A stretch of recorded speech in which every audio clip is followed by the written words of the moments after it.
We're live. Hello, everybody, and welcome back to Chronicles of Divastara. I am William, or Shawnee, and I am your game master for this D&D 5th edition campaign. Joining me today, we have Drevian. I'm Drevian. I'm playing Ingrid, a undead rogue. And Yare. Hi, I'm Yare. I am playing Morgan Thompson, the human Oath of Sacrifice paladin. And Jeremy. Hi, I'm Jeremy. I am playing Astra, who is a cute little doll person. Very innocent. Totally normal. Totally normal. Definitely has not killed many wizards. And Katie. Hi, I'm Katie. I'm playing Molly Malone Clemens, who is a human time investigator. And as always, Black Lives Matter, trans rights are human rights. Remember that things are not normal, and also primaries are coming up, so vote in those. If you're in Georgia, it's early voting started today for the primaries. Yeah, you can do early voting for the primaries, and then the midterms are in November, and early voting will start like a few weeks earlier for that as well. Like September, probably. Yeah. Please, you can do so much over there if things go well for you. Please. We're trying. No. There's more in general. Just like okay, I got you. So it's just an act, but like, please, you can change so much. But also, please vote green here, or Plaid, or SNP, depending on where you are. So you're in the UK, so that's relevant specification. Yes. So, when last we left off, the group had made their way through some of the Drakenwald mansion, the keep. Mansion, keep, kind of hard to distinguish between the two at this point. It's a very big house that is kind of armored on the outside. And were able to discover a few extra details about the family and about the nature of this building, including that either before everything went to hell, it was just a hobby, or since then, the undead have had nothing better to do but making this place into a nest of puzzles. Hard to say how much of it was here before the majority of the Drakenwald extended family became various forms of undead. But the group has been sort of pushing their way through a few of these, trying to figure out how to find their way up to the previous ruler of the Kingdom of Noctis, the father of our party member, Ingrid, and try and figure out how to get up there to get his signet ring, which will theoretically allow the group to access the Font of Noctis without needing to fight its guardians. Which would be helpful. With that in mind, the party began exploring, has found a few extra details, but we pick up after they had just adjourned to Ingrid's childhood room, in which Ingrid managed to uncover their original name in life, the uncovering of which seems to have also restored the memory to those who had been present to discover it, in which case this being her brother.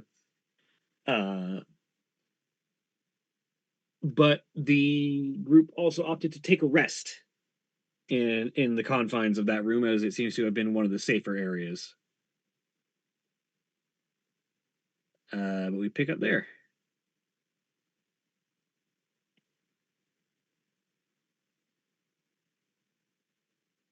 So,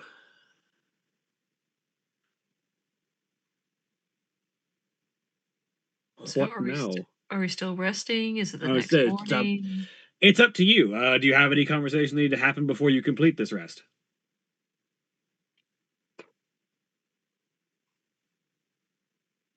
Nothing personally.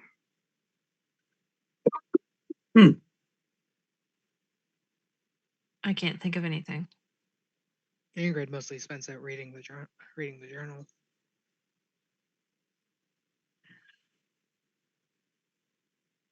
So yeah, if nothing of note passes by, other than reading the journal and learning a bit more about your own history, then you all complete a long rest or a short rest. I don't know how long you're intending to rest for, and proceed from there. I think we were just doing short rest. Yeah. Mm.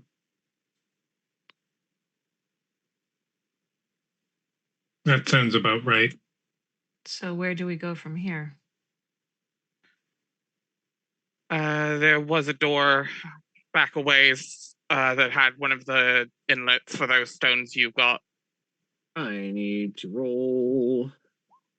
Cool. Awesome. Uh-oh. Yeah, at the I top don't of the like- stairs, there's a door with the sun indents in it that presumably goes to the sun pendant that I got from the blood uncle. First, Literally. I believe it. First, Blunkle. Second, I believe it was your aunt. Third, Well, Blunt. It was uncle. No, the aunt was the pianist. Who was a Okay, ghost. I got So the it okay, was- I got them mixed up. yeah. Okay, in that case, Yeah. my first point stands. Blunkle. Ugh. So do you want to try it out? Do you want to go find more puzzles? Do you want to go? And we have some form of solution. We might as well try it. Yeah, it's the closest thing to that we know of. So All right. Well, let's go see if something happens. first, Ingrid will listen at the door to make sure the skeleton conglomerate family is not in this wing now. As it turns out, starting from the top and going clockwise, 1, 2, 3 does indicate that you hear stomping noises coming from the ground floor.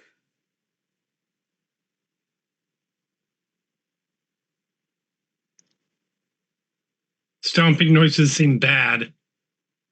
Yeah, Stomping noises from where? downstairs. From downstairs. All right. Let's get ready for that when we go back down, or it comes to us. One or the other.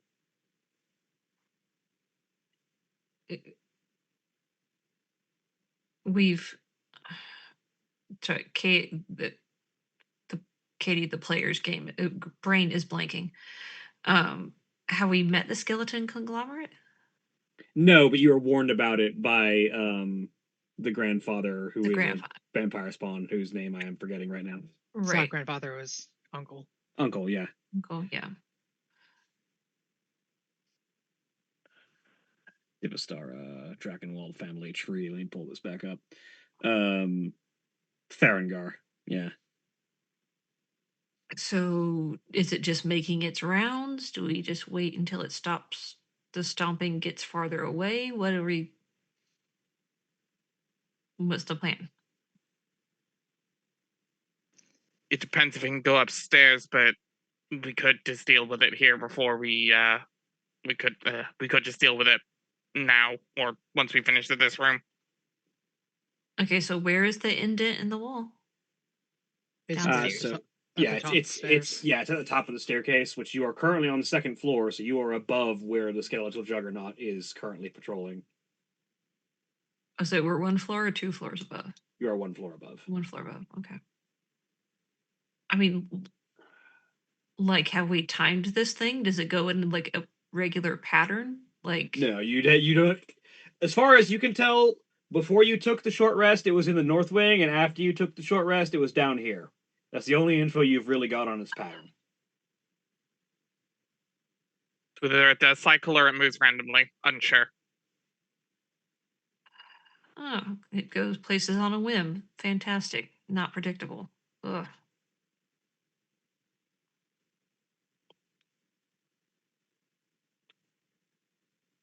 So are we dealing with it now, or are we waiting? I think you the say- smart thing to do would be to wait. When you say dealing with it, are you talking about the pendant or the skeleton? Skeletons. Okay. Just checking. I think if we can avoid it, we should. Fair. The question is, how can we Like- avoid it? I mean, for now, it's on the first floor, and we're not going down to the first floor yet. Yeah. Just depends on how long we gotta wait before it does. I mean, that's the other thing is believe. like, what if it just like takes up residence like on the first floor and we have to like jump out the window or something? Right. You know, like maybe it just gets comfy. It's like I live here now, and Personally, kind I'm of for like a kind of like a cat. personally Yeah. I'm for taking it out because it deals with one problem.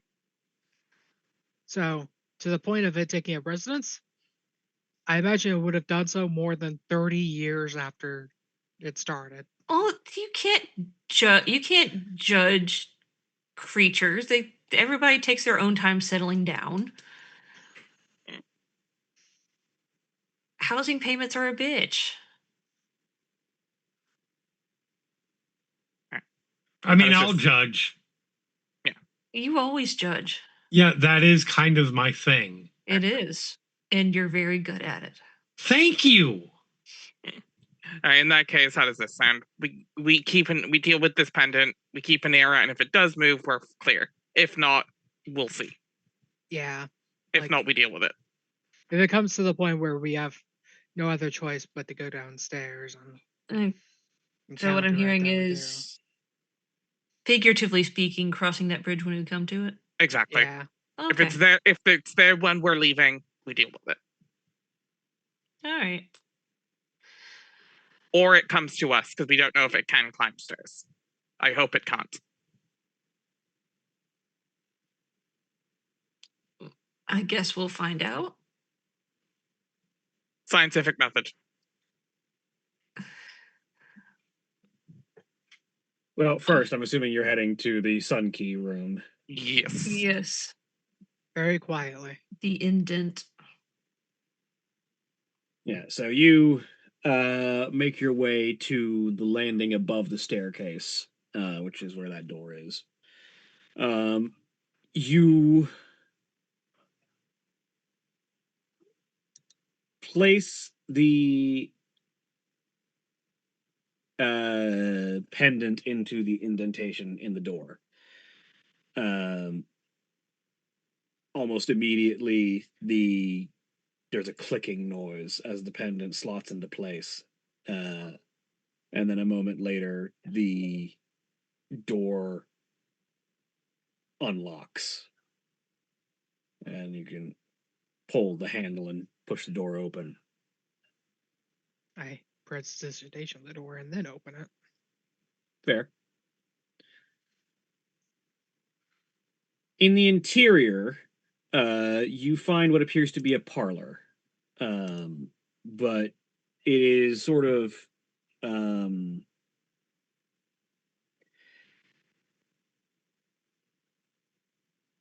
in that the ground floor of this wing is sort of summer themed with lots of like greens and bright yellows and reds as like main colorations, even as they're worn down by time. This room appears to sort of complete a lot of that by virtue of being sort of heliocentric. In the center of the parlor on the ground, there is like a sun chart of essentially like the position of the sun in the sky over the course of an annual rotation.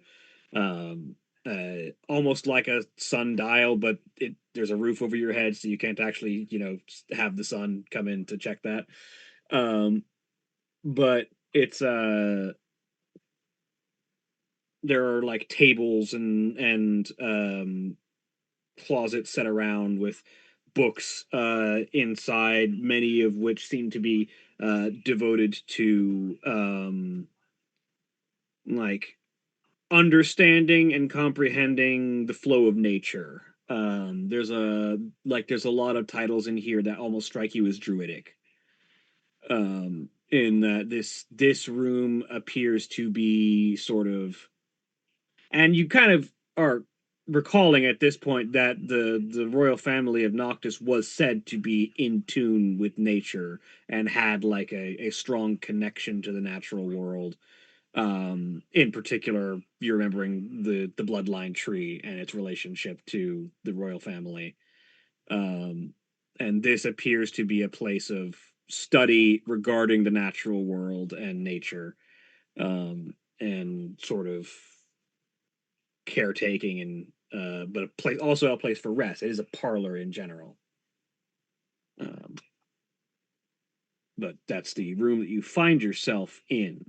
If there's anything in particular that you would like to look for or investigate, feel free to let me know.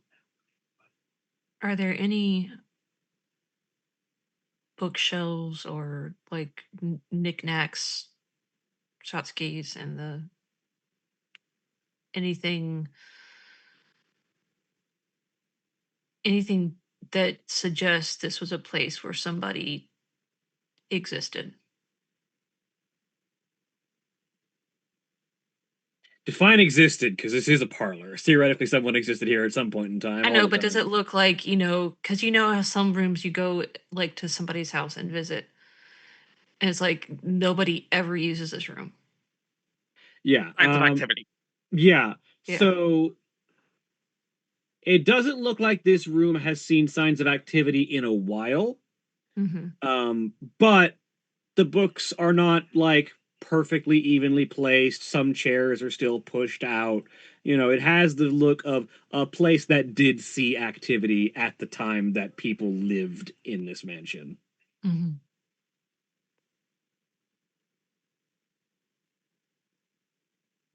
What are there any, I don't know if photographs are a thing, but photographs or pictures There are definitely portraits along the walls. of? So the two that stand out to you the most, you from the placards on the portraits appear to be the current existent heads of the house. A number of portraits have sort of like moldered and rotted away or just been rendered illegible by time, but the two that do seem to have maintained the most, and you can at least get some detail out of, the two that identify the heads of the house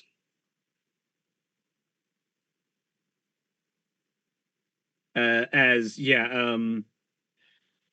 Lord Catterick Drakenwald and Lady Yulvina Drakenwald.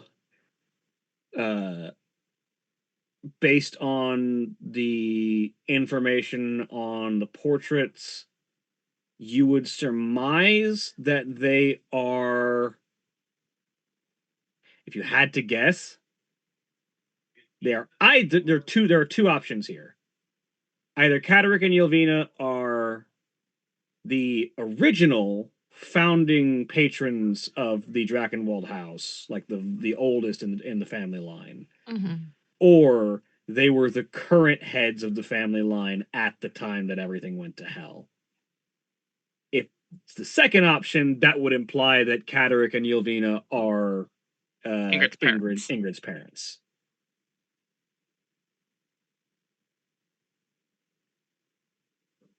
There's no dates or So- anything, just names on the portraits. Yeah, there's just names. There's no Names, like established date of portrait being made. And Okay. if there were, it'd be kind of hard to determine what that is relevant to because you don't know the old calendar. That's true. So Ingrid and Knox was very used to taking things, trying to gauge their worth, and getting rid of them. Can I appraise this painting for its age? Go ahead and roll me investigation. I would say in this particular instance, this does pertain to your job. You have advantage.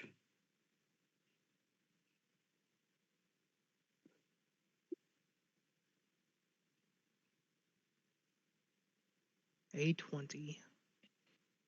Unnatural. So you're not able to tell the exact age of the portrait. But what you are able to determine is that this portrait is not aging naturally. Just sort of comparing it to the rest of the stuff around, everything else has aged 10 times as fast as these portraits have. There is something about them that seems to be preserving them. How old is the person in the portrait? It's about middle-aged. Is this some Dorian Gray shit? Dorian Gray shit? Okay, That's exactly why I asked the question. No, sorry, I just heard like a read aloud of part of that story. It's been in my head. I'm so glad I'm not the only one who thought it. I was like, no, it That was definitely. that's immediately where my brain went. I was just mad I couldn't think of the name fast enough. Mhm. Wait a second. I have something. Do you? But You yeah, have no, detect magic and identify.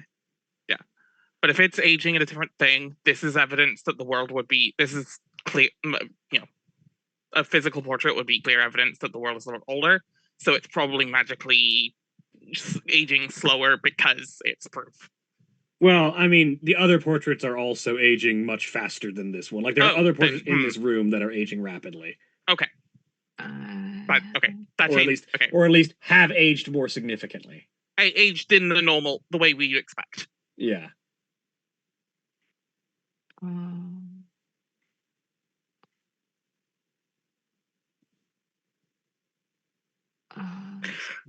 Detect magic. I was gonna say, do your detect magic-y thing. It's literally called detect magic. Yep. I could do it, but then that cost me a spell slot. So. Right. I don't have spell slots. Yeah. Nope. That's why you're the specialist. You're the ritual. You do No, rituals. the thing, like I clicked on it and it's like, use spell slot. I'm like, I don't have spell slots, bitch. Oh, okay. Yeah, but you have that thing that lets you quick cast rituals, right? Yeah, Yeah. cast at what level? It's just level 1. It doesn't get better at a higher level. Yeah, Okay, that's sorry, one of those rare spells that doesn't there's actually a- improve it's the a- more it's- juice you put into it. It's a drop down menu. I had to check. Oh, yeah. Yeah. Because you can, if you have spell slots, you actually can cast it at higher levels, even though it doesn't do anything in case you run out of those first level slots. In the 10 minutes it takes Molly to ritual cast detect magic, I prestidigitation the other paintings and try to clean them a little bit. Mm-hmm. So, let me see here. How am I defining this? Well, I guess actually, I should look at the spell school of a similar but not the same spell.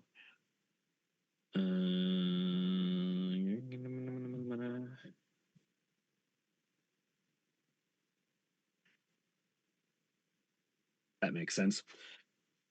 So as you cast this ritual and finish up and imbue yourself with the ability to sense magical auras for a bit, the paintings themselves are indeed magical. And if you focus on them, they have an aura of abjuration magic about them, which, for those wondering, is protective magic. It is Dorian Gray.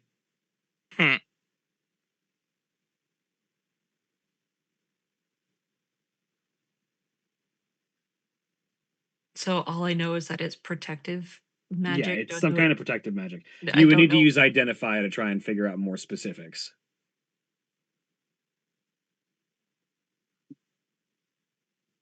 I want to try something. I choose to identify. Well, you've got 10 minutes before they finish casting Identify to try something. I say that, to be clear, I say that out loud. Does it involve damaging the painting? It involves trying to unseen what happens. Don't go full in with the full rip, just like poke. Yep, that was the plan. Because I'm not going to go full rip, because if it reflects the damage back on me, I don't want to explode. Yep, go ahead. Yep, I will. See, I'm being good. I'm asking before I do it. She's learning. No, she's not. Honestly, it's more the fact that you're all here and you could stop me before I swung. You know what's funny? The person whose family's not even in the paintings is one that I answered. Yep. Yeah, just Listen, answer for the person whose house, like... I got for the person permission whose from house it is. somebody. I didn't say I needed permission from the right person. So I'm walking up and I'm going to try and scratch the painting with a knife. Roll me perception just to see if you can pick up on what's going on. Oh, good. That roll that I am incredibly good at. Oh, that's going to be even better. 7. All right, everybody else roll me perception. The thing I'm slightly better at. Technically slightly better at. That's a 16. 8. Okay. 14. So, Molly and Ingrid, you're so Astra. The portrait kind of resists you attempting to mess with it, but you are able to scratch it with just a little bit of effort. Molly and and Ingrid, both of you hear this deep, pained groan come from the floorboards of his house.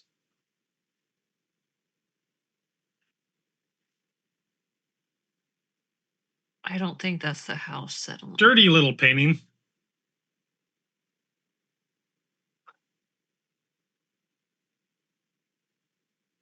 What? I said, I don't think that's the house settling. What? I don't know what you're talking about. You Hey, heard Morgan? something? Let me try a little harder. Yeah. Can you like lay on hands the painting for like 1 point? Like, I'd phrase it in a way that's not meta, but Heal the painting. yeah. Sure. A bit of glow comes off the gauntlet, and she'll place a hand on the painting, just put a point in. The painting accepts your healing. Like In a way that actually matters, it doesn't. Well, you don't know what it does, but it doesn't react like an inanimate object would. Like it reacts as if you were healing a creature. Like the way that you know how your magic works. You know what it feels like when the energy is actually accepted by something. It does. Yeah, that worked. Why did that work?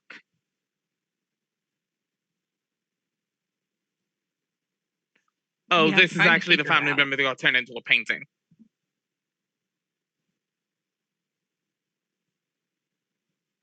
I'm trying to investigate. Just give me a minute. Or 10. I was gonna say is like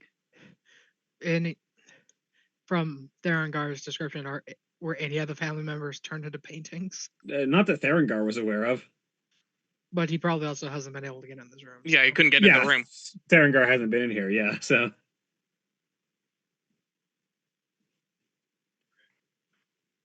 Do you do anything else before the 10 minutes passes? You gonna stab the painting some more? I consider it. Morgan's gonna look at the painting. It's like, sorry about that. Stupid question. Are you able to actually speak? The painting does not respond. Worth a try. Is this some wizard shit? This feels like wizard shit. I mean, whatever this whole curse was probably wizard shit.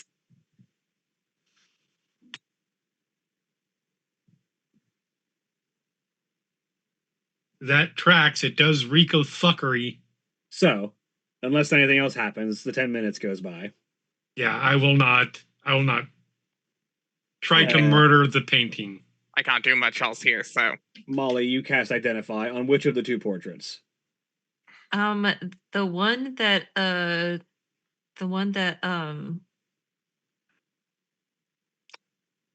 why am I Astra. blanking? Astra. Kept wanting to say Astrid. I'm like, that's not right. Astra just poked. Mm-hmm. So you lay your hands upon this painting, and a flood of information fills you as you learn that this is what is called a life bond portrait or a life bond artwork. They can come in a variety of forms, but it's a very, very old form of druidic magic, and it's kind of the opposite of what you're thinking it is. So long as the bearer's life force is sustained, the druidic magic within feeds the land and the environment around it. It's less that the portrait is keeping the person alive and more that the person through their portrait is preserving the area around the art. Which probably explains why this castle is still standing at all. Or at least partially goes towards explaining it.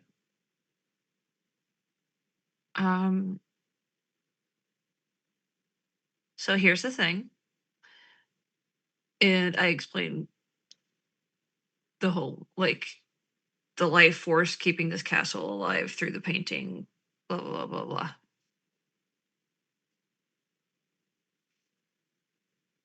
Okay. Having studied a bunch of necromancy, how would I have an idea of how this interacts with that? If you had to guess, if the subjects of the portrait are still alive but are undead, it's probably fucking with the bond. You're not certain how severely. That would probably explain why this place is still in good enough condition, despite looking severely dilapidated. But not doing great, but in half decent condition. Despite 35 years of non-maintenance. You would expect floorboards to be just falling in that amount of time, especially with giant skeleton juggernaut stomping around and very clearly not caring about floorboards.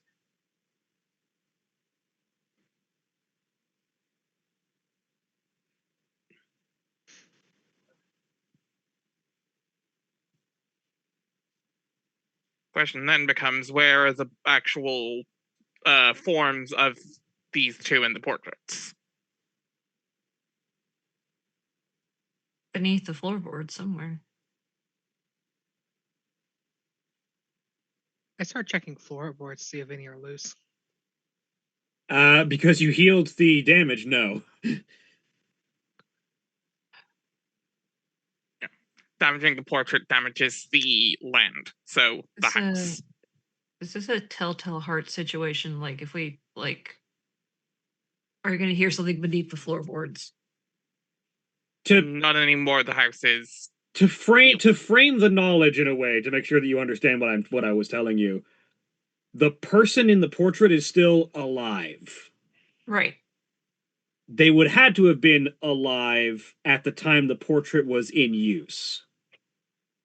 Meaning, probably not so old that they would be buried.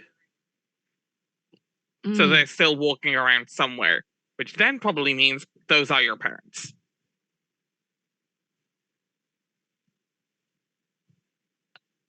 I don't know. Can we see the family resemblance?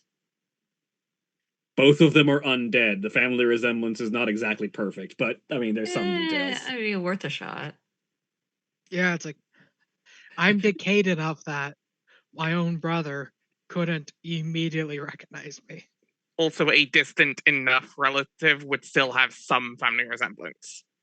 Yeah, like there is enough family resemblance that you can tell that they are from the same family. Well, yeah.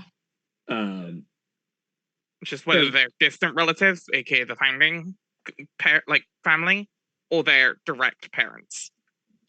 I mean, you can more easily see the family resemblance in Tanloith because he is better preserved. But it's, I mean, again, could still be a distant relative. It's not like, like an exact. Yeah, he is not exactly the spitting image of either of his parents. Okay. Right. So these two could be theoretically anywhere. Yeah.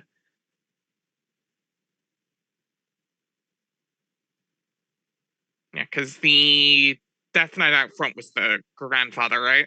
Was the father. Was the father. Okay. And those names do not match, or He didn't tell you his name because he doesn't know his name. You know what? Fair point. We could go back and give names, see if it clicks. Because I mean, you couldn't really tell if he had a family resemblance because his face is nothing but a flaming skull. Just a helmet, yeah. But if we told him the name of the guy on the portrait, it might click to him. Are these Sorry, I just had a wild thought. Are they inhabiting the statues? Could be statues of them. Or the statues are something is in those statues, okay? Like there's something with those statues. Oh yeah. Unsure. Do the statues in the garden resemble the two in the painting? I mean, the statues in the garden are more worn down than these paintings are, but I mean, theoretically. The features are similar enough that you could make that assumption. Yeah. You don't have definitive proof, but you can make that assumption. So do any of the books in here, I had to walk away from the paintings for a minute. Do any of the books in here, are they personal books, like journals, or are they just most of them are like almanacs, dissertations on crop growing, accounts of the state of the land around the kingdom. This you are getting more and more the sense that this is a posh, basically druid sanctum. This is the library of a royal family that still has ancient connections to druidic arts. Like they're not, living out in the forest with the trees, but they still care about the land and their connection to it. Right. And this appears to be a place for housing their knowledge of the natural world and their connections to it, which probably explains why the portraits are here as well.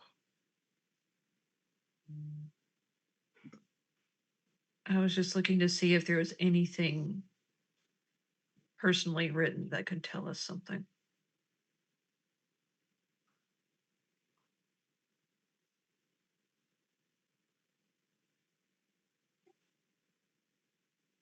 It depends on what you're looking for, theoretically. Like, okay, like in Ingrid's room, we found her journal. Yeah. Is there anything like of like, today the crops were great. Today the crops totally sucked. Today, roll me investigation just to see if you can find anything that might be of any historical significance.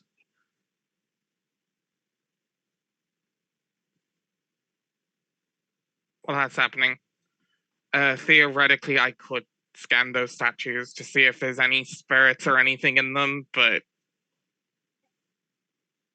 also keep in mind that that's also going to pay me to every other thing in the building. It's just the journal entries for the Buckner family from Cabin in the Woods.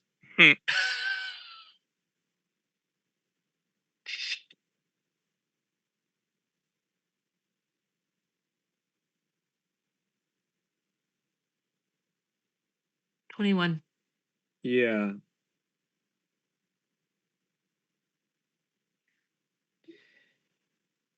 You walk over to one of the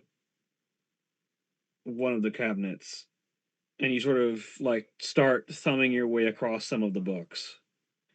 A number of them don't have anything written on the spine, so it's hard to tell what they're about, but you're sort of going off of a logical deduction. If someone is going to regularly pull down and put back a book, they're probably going to keep it at around eye level, and it's probably going to be in a position that is easily retrievable. So it's not going to be in the middle of the stack, and it's not going to be like at a significantly hard to reach point. So you start just sort of thumbing through, kind of grabbing any books that look like they've just been sort of leaned on one side, haven't been like thoroughly shoved in the middle of a bunch of other books, like they get used pretty regularly. And you grab one in particular. And you pull it out, set it on the table, just sort of flip back through the pages until you find, and it does appear to be sort of a log. And you sort of like flip until you find the most recent entry. And it reads in a faintly archaic hand and dialect that sort of indicates that the people that lived here were, at the very least, had a sort of way of manner of themselves that spoke. The person who was writing this down, at least, had a manner of themselves that spoke to some older linguistic traditions, either out of habit or because they were just old. That simply the trees shake and the ground trembles at the approach of this dark coalition that has already slaughtered so many in their conquest of this world. The land trembles, and I fear the bloodline tree grows frightened. The bairns rest uneasy. I hope, if I can make the preparations I need in time, that I might be able to preserve something of this kingdom for whatever might come after. And if need be, I shall visit my avenging wrath upon them that would ruin this world for their own gain.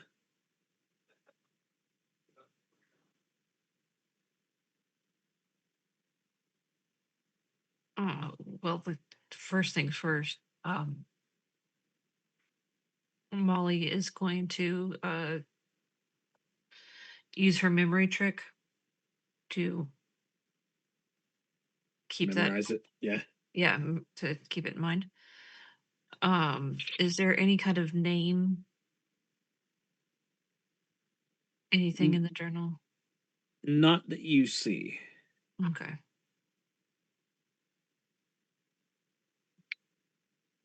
She's going to memorize what she needs, and she's going to put it back where she found it. And she's going to relay. Was it dated? Like, was there a date on it? There was, but again, you don't know the old calendar. Yeah. She's just going to relay the information, including the date, in case somebody knows anything about the old calendar. You relay the date, and Tanhorth just, that was the day before the attack. The attack that changed everything? Like, changed the world? Well, the attack that felled this kingdom, at least. We weren't the last to fall. We were close to it, but we weren't the last. What do you remember? Do you remember anything?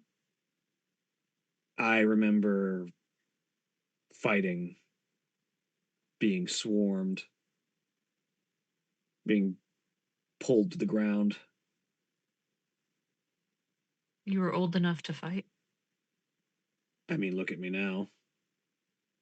I haven't changed much. I'm asking only because it mentions Bairns in the text. I'm trying to figure out a timeline. Like if it would have been when you were a child, or would it have been when you're whenever was old enough to fight for you and your kingdom. I don't know. That varies from culture to culture.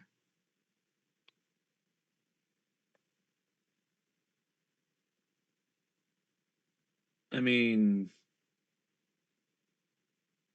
as far as the spell will let me recall,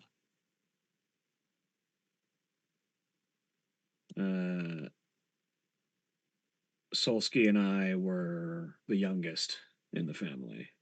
Mm-hmm. If this is referring to the old druid, he might have been talking about, well, she, they, he, it changed. They might have been referring to the young animals that we tend to, or tended to, in the area.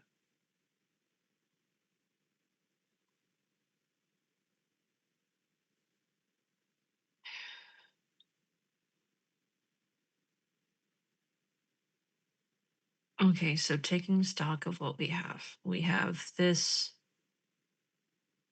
from the day before. We have this account of the day before the fall of the kingdom. We have portraits with a life force that's supposedly holding everything together through a source of bond magic. They can obviously feel something because they took offense when Astra knifed them.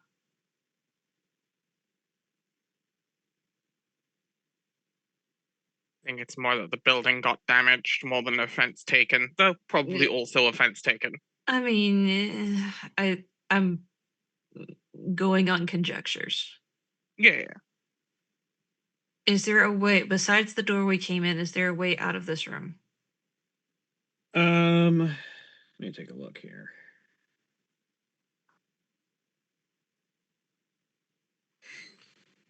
There is a second door at the back of this room. Does it open? Yes. As you push it open, you find yourself coming upon an altar. Deer skulls and various animal bones sort of strewn in individual locations. Wooden, like bundles of incense pushed to one side.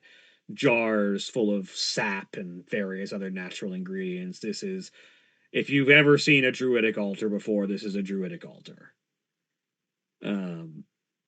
And placed on the altar, as if it had been used previously and left there, is a lone, blank-faced wooden mask.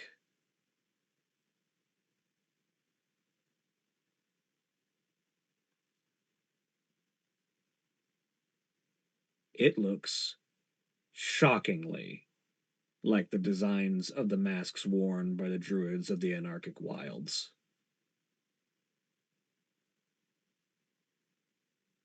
I'm sure we all know this. Nobody put on the mask. Alrighty then. No.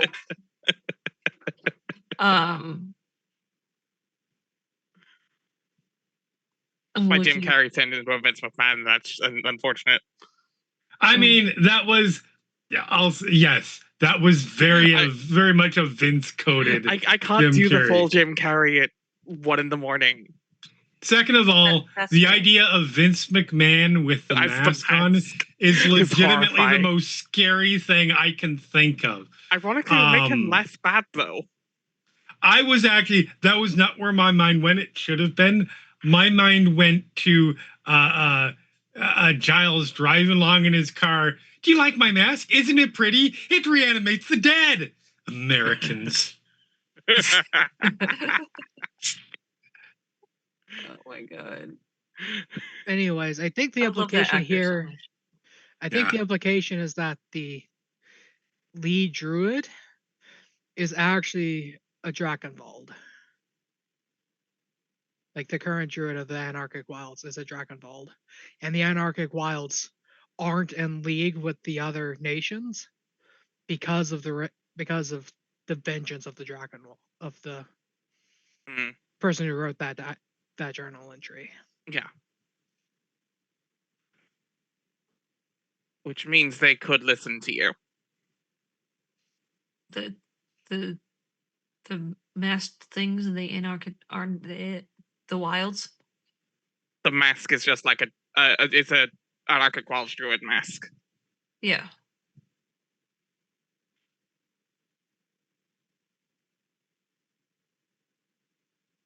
So if the lead druid is related to you, that's an in with them. It would also mean that they're presumably on our side and would Maybe. take up. They could be on their own side. But there's always, I mean, never hurts to ask. On our side, in more of the sense of the enemy of our enemy is our friend. More likely. So, but Like- you don't exactly find them, aren't they? Aren't they pretty nomadic? They find you.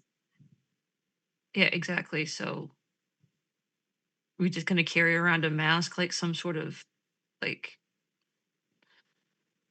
I don't know. I don't know how to describe it. Like some kind of beacon. Could leave a message. Do we even I- want to take the mask? Because there is so like much like,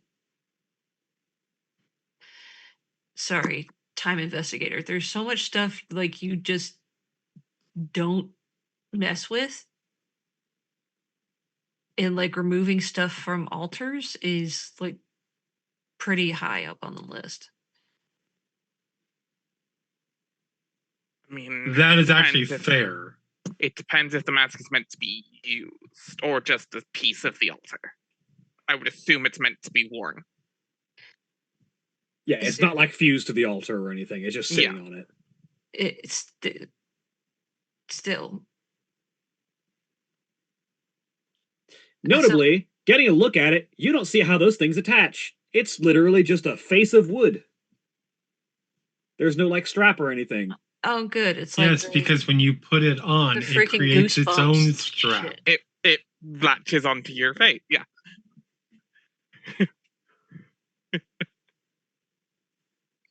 God, if I have. I won't lie, I am vaguely curious. I'm not going to do it, let's be clear. But Yeah, I am no. vaguely curious to see how a wooden mask would attach to porcelain. You see, I saw where you were going with You become that. a wooden doll. You're- Ah! Fuck wooden dolls. They're the worst. no, become you get Pinocchio. splinters.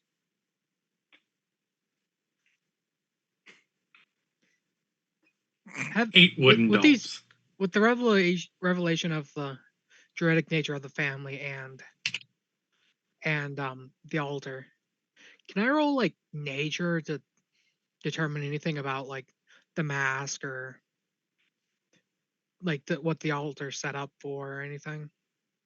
Yeah, roll me nature. Let's see.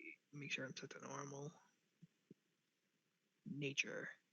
That's a 14.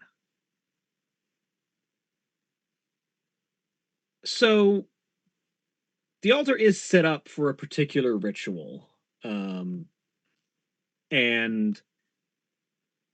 something in your mind does tell you that you have at the very least been told about this before. As you try and think on it.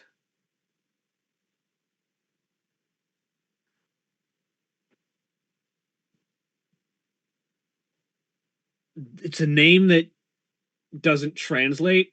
It's in a very, very old dialect of Elvish,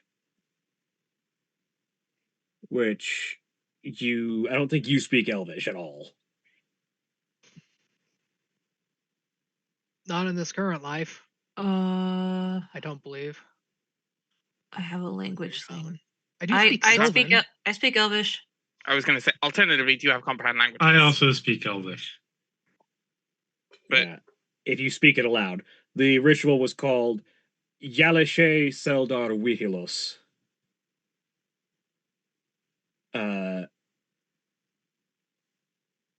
Which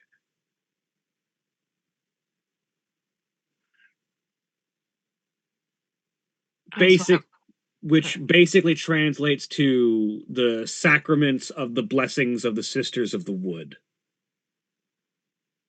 Or Brothers and Sisters of the Wood, technically. Yeah, that sounds like a druidic sect to me.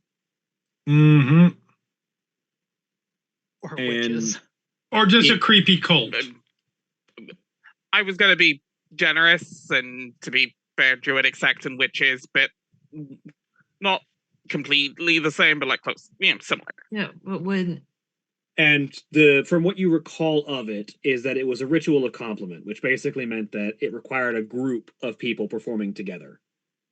And one person that you put in a little large wooden man.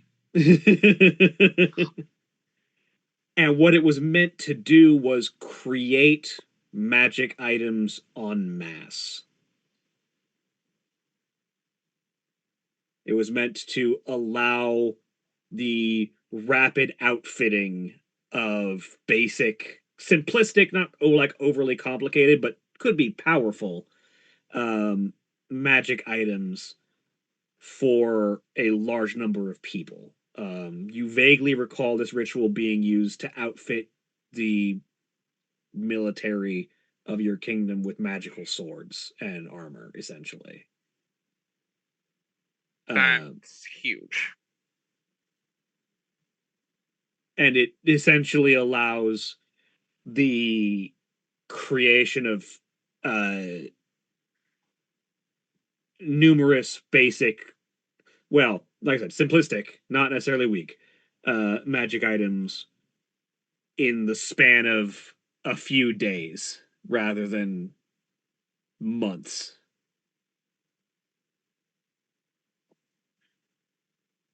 So would whatever is on the altar be the magic item they're trying to create, or is that just symbolic?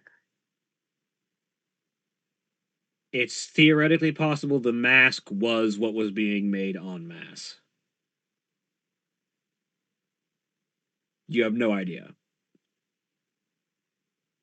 Hey, Molly, can you cast Identify on the mask? Yeah. And in those 10 minutes, I'll go look, see if there's any druidic spell books in the across the shelves. And I mean, yes, there are many books of rituals. like Druids don't really like write spell formulas like wizards do, but they do sort of outline ancient rituals. Step 1, step 2. Yeah. 2A, 2B. Yeah. Druids make sense. Wizards have chicken scratch. One of my favorite jokes is making jokes about wizard spells like they're code engineers talking about code. Yep. Or doctors writing prescriptions. Yeah, one or the other. Like, it's normally coding. There's some really good memes about coding. In contrast, a druid ritual is written like a recipe. Yes. Exactly. Yeah. Much the same for like clerics, I imagine as well. It's very straightforward.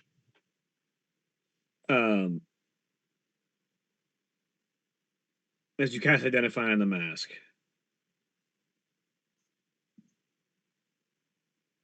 It's not... To call it a magic item is a bit of a misnomer because it implies it has a specific effect. But this mask is definitely magical in nature.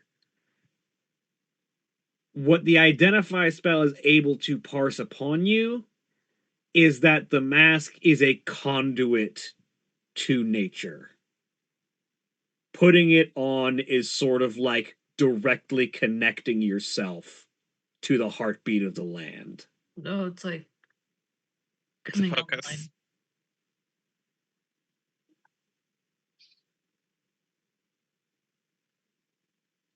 You imagine that the closest analogy, you as someone who has got time traveling sort of mimetic understanding, is that putting on this mask probably joins you to a hive mind. Mm. Got One it. that is linked via nature, so A hive mind. I relay the bee. information. I relay the mushrooms. information. Not the bees. I mean, it could be mushrooms.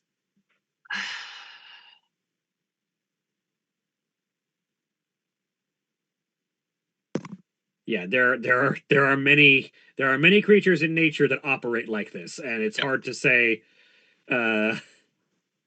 what this mask does exactly, but it's probably significant and probably explains why all of the druids wear them. Which means if we can find one druid, we can pass a message. What message would we be passing exactly? Well, that's up to Ingrid exactly, but I imagine your daughter would like a word. If, of course, said daughter would like a word. I probably phrase it using the name from the lady in the portrait. Oh, yeah, It's I'm simplifying for it's like- explanation. Mother, we're looking for whatever her name was. I'm terrible with names. Yelvina Drakenwald is the name on the female in the portrait. Okay. But also gender's fucky with this person, so... Yeah, the druids specifically, their gender is supposedly, according to Tanaloth, changed all the time. Tanaloth does not seem to give the impression that Yelvina and the druid were the same person. Okay. Yelvina might just be a druid. Tanaloth, upon this speculation, will sort of give the implication Or there that is one... Or, twist, there is no one archdruid. the Drakenwald family has sort of got a bit of a mixed history. Our family line was kind of a bonding of two different cultures. There's a lot of culture clash, but we made it work, at least according to our parents. The mother's side, very druidic, very nature-based, where we get a lot of our concern for nature. The father's side, more arcane, practitioners of scholarly magics.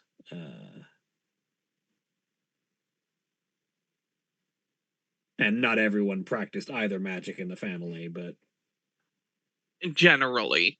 yeah.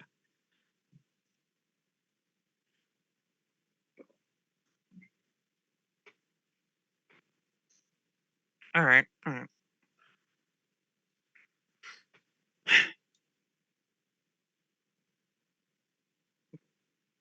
Yeah, I'm still on the line of pass a message on to the druids. Yeah. See if Elvina's still around and wanting to talk. Or otherwise who the old druid is and if they'd want to talk. Yeah. Once we're done here, obviously. Yeah.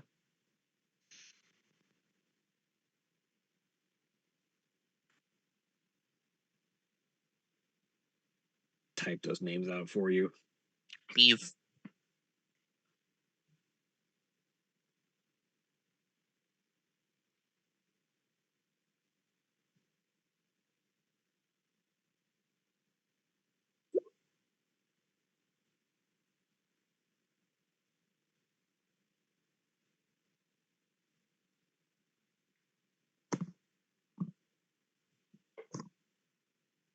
Double L. Okay.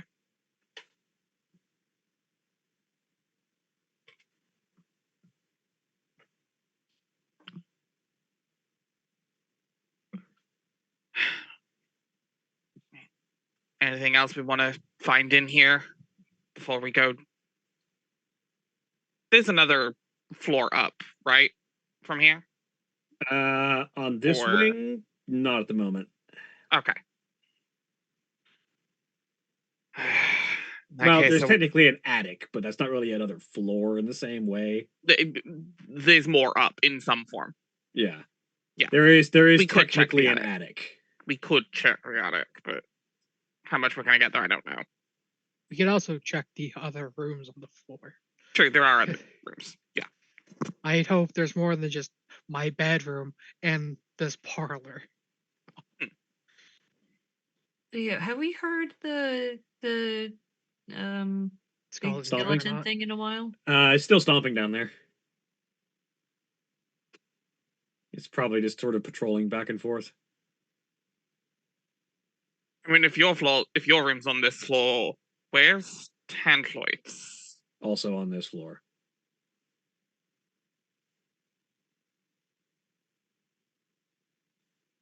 Anything of note in your room, Prince, or I mean,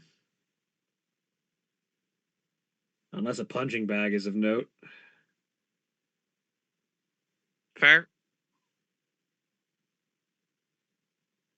Like an actual punching bag or some person that you beat up on when you're angry? An actual like punching bag. Practice. That's less interesting. Okay. I didn't just suddenly wake up with the ability to punch holes in people's faces. That was something I trained in life. Right, but you can train it on people. Not while your people still like you. And also, when people start mysteriously disappearing, people start asking questions. Listen, punching holes in people is number 1074 on my list of ways to kill someone. It took you that long? I preferred to use other methods when possible. There was a point where I just didn't have anything else. I was out of weapons. You had to go And from 1070. my spells were I was out of spells, and so I just kept punching until I got all the way through the throat. And I don't have a long arm. I'm a doll. So You stole my joke. I was gonna say, look at these arms, they can't do that much. I was about to say it sounds like being hit by a hole punch. The long arm of the doll.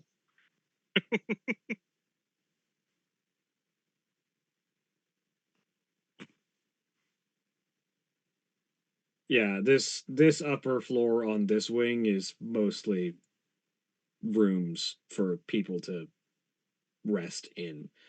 This was where we entered. This is where we, as the youngest in the family, had the responsibility of entertaining guests and being generally friendly public-facing figures when people came in through the front door. Ugh, sounds dreadful. I mean, yay. That's a great responsibility. By the sounds of it, I probably disappeared most of the time. Yeah, it was usually my job. Yeah, because that also sounds like a pain in the ass if you're not actually wanting to do it and you're just being pressured by your parents. To be fair, it's mostly a matter of tradition, and if we really, really didn't want to do it, there were other people who could. We have, butlers, people Fair, whose but job like it is. expectations and all That that. giant skeleton downstairs. Oh, they yes, were the real friendly perfect house when they guests. were alive. Oh, yes, the perfect greeter. Also recall that this family is very large, and most of us either lived in this castle or on these grounds. So there were more than just the two of us that lived in this wing. Any of the other rooms open, or are they just all like empty? Well, most of them are guest rooms, so they're probably mostly empty. And the ones that were lived in are probably are either occupied by the people that once lived in them, or are empty because the people that once lived in them are in Are the now skeleton downstairs. downstairs. I'm assuming we're walking and talking at this point. Yeah. Has there been any sight of what was the other pendant? It was a rain cloud, right? Or was rain? Like an It was- icicle type. Yeah, Icicle. it was an icicle kind of thing. Is there any sign of an insert for that? Not on this floor, or Okay. at least not in this wing, as far as you can tell. For My these, guess is it's going to be in the winter wing. Solid that guess, makes but sense. always ask. Always check. So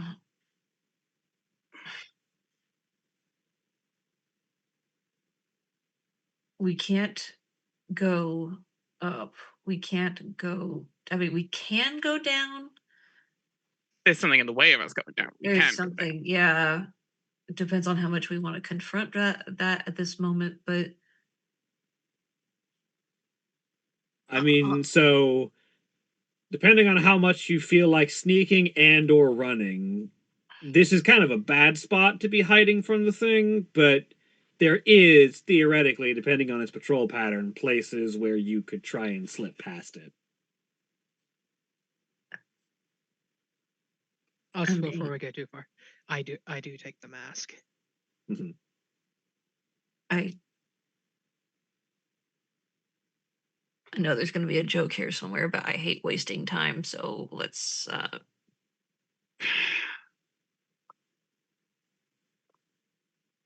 I'm gonna leave that one hang. I know you. I was gonna say if anybody's gonna say something, it's gonna be Morgan. I mean, we're trying to sneak by it, right? Yes.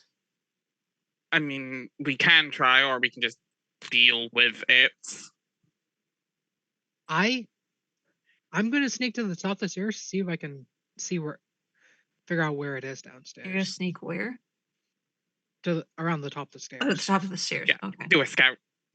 Yeah, there are two staircases here. There's the grand staircase that is in the like front entrance hall, and then there's another staircase that's sort of like in the back of the series of like individual people's rooms. That's that one that connects to the first floor over there. Is that further away from the thing that's stomping around? It's hard to tell. It makes big noise. But I was saying, like the staircases, are they like? I'm trying to think of the best way to put this. Like, are they far enough apart that if we went down one staircase when we know the skeleton's at the other staircase, that we would have time to like vacate?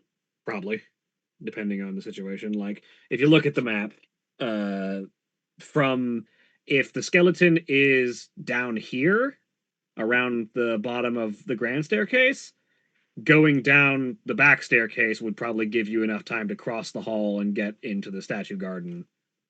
Like just going that way and then going that way.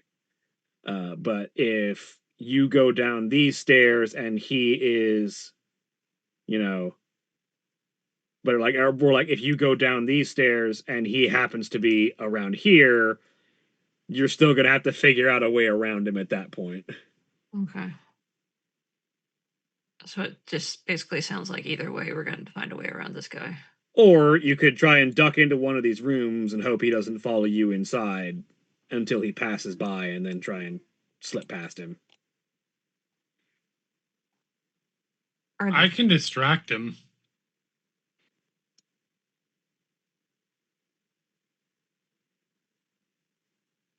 I'm very You could. curious. How would you distract him? Give him a target that's bigger than us. Do what now?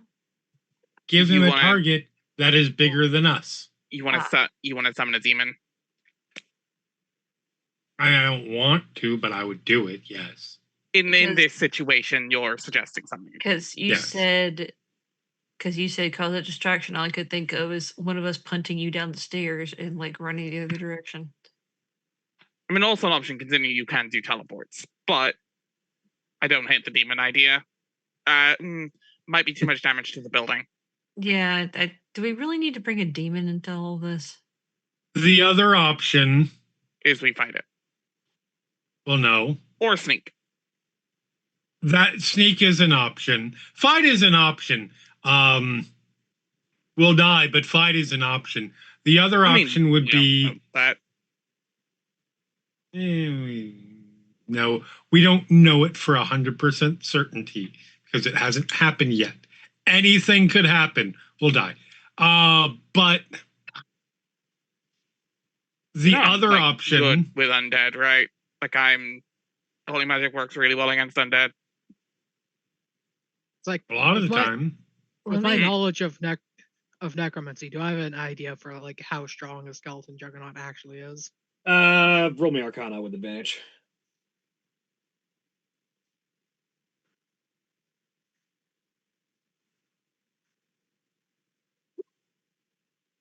Nice. 19. The group of you could probably take it. It might be like a pain, and it might expend some of your resources, but you could probably fight it.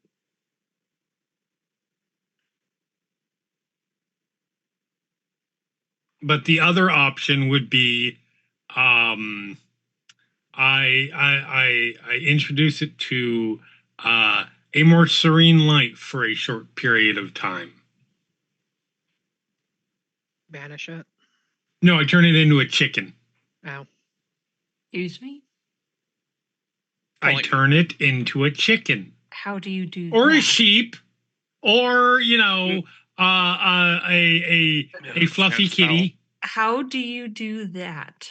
I polymorph it. Polymorph. Oh. Oh, wait. Hold Wait, on. Can you polymorph a skeleton? I just Polymorph missed something in anything. my spell.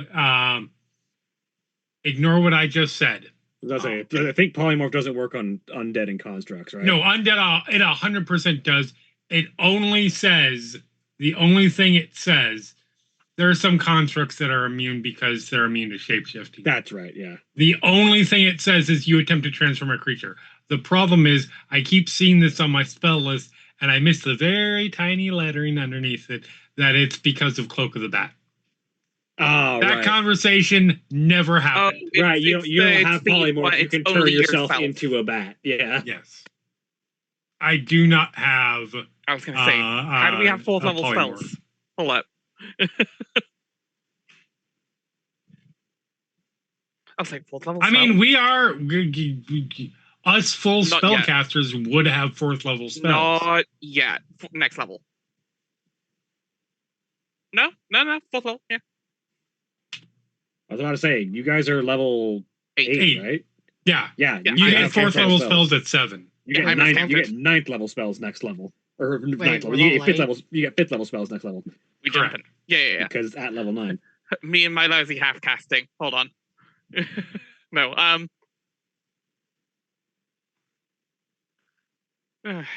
Yeah. Okay. Yes, you should be level 8, Ingrid, if you're not.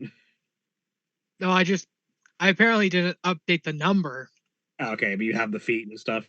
Yeah, it's like, wait, I took the vampire touch feat. You also So- didn't update your total hit dice. Okay.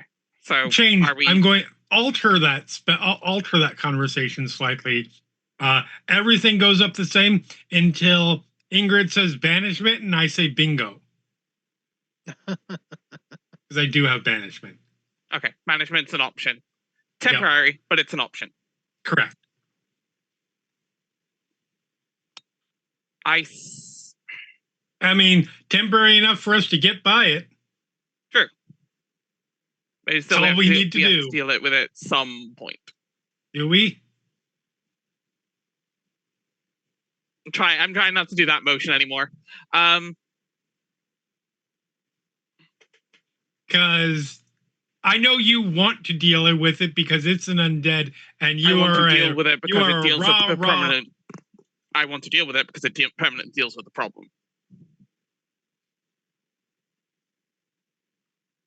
Sorry, it's you going to fuzzed keep- out there for a second. I think actually Sorry, I I was fuzzed adjusting. out, but I want to deal with it because it permanently deals with the problem more than pushing it down the yep, line. I am. That's on Yeah, that's on Jeremy's end. y'all. Y'all heard me fine. Yeah, I heard you just Mhm. fine. Mm-hmm. Give Jeremy a minute to sort out their audio. Technical difficulties. Please stand by.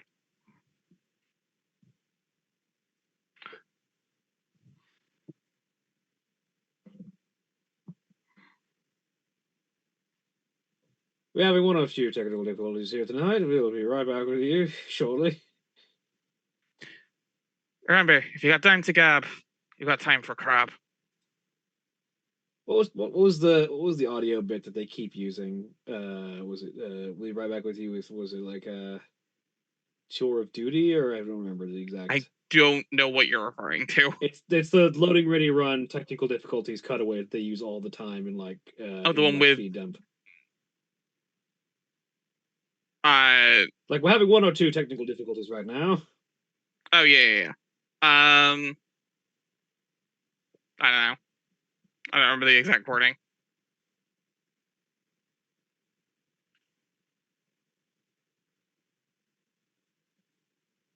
What if we went on break while Jeremy? That is a good idea. Jeremy's the one who controls the break button. We have a pop-out chat for this.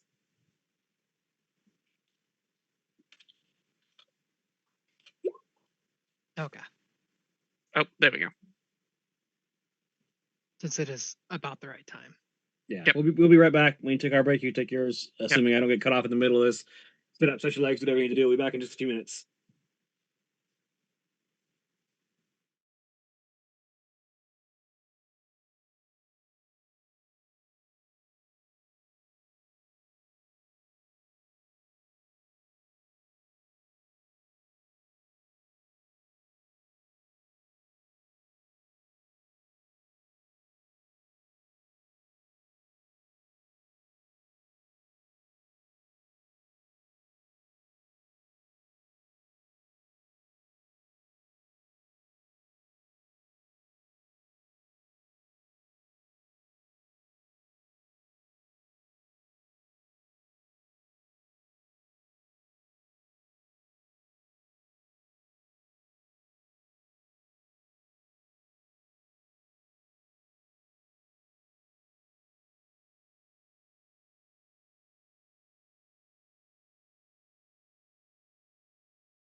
Yep.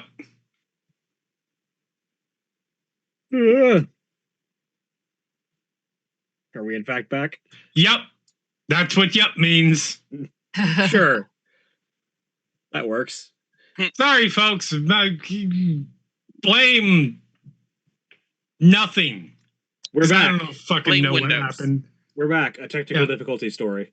Yeah, blame Windows.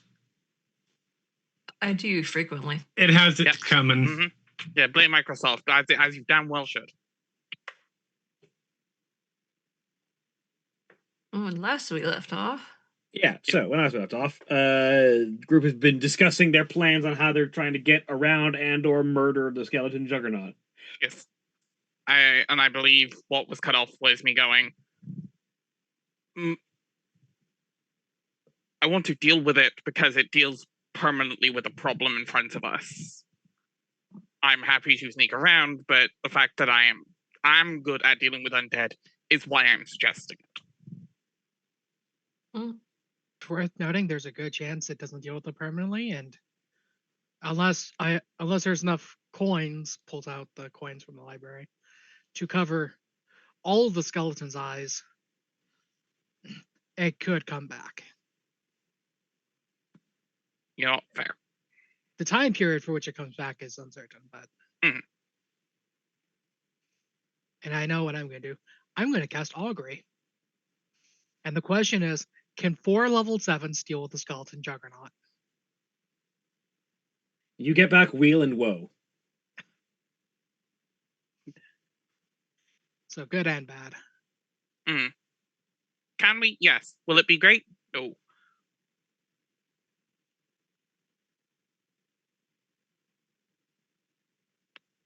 But if the consensus is on sneaking around, I will try my best. I mean, I'm not As if you necessarily. are not the person with the stealth armor.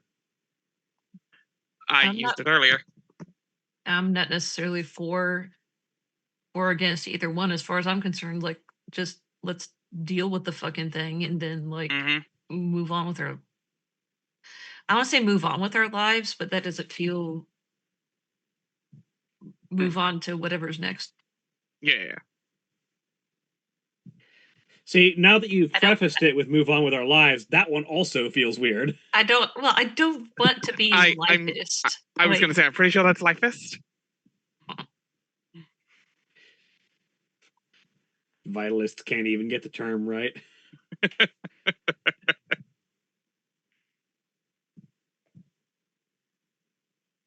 Also, I was sneaking at the top of the stairs to see if I could locate Yeah. it. Yes. Roll me stealth.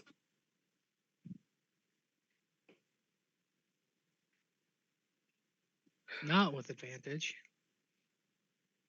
But still a 25. Yeah, you go to the top of the stairs and sort of lean over and try to get a look. And yeah, you get a brief glimpse of an enormous mass of bones. It looks as if about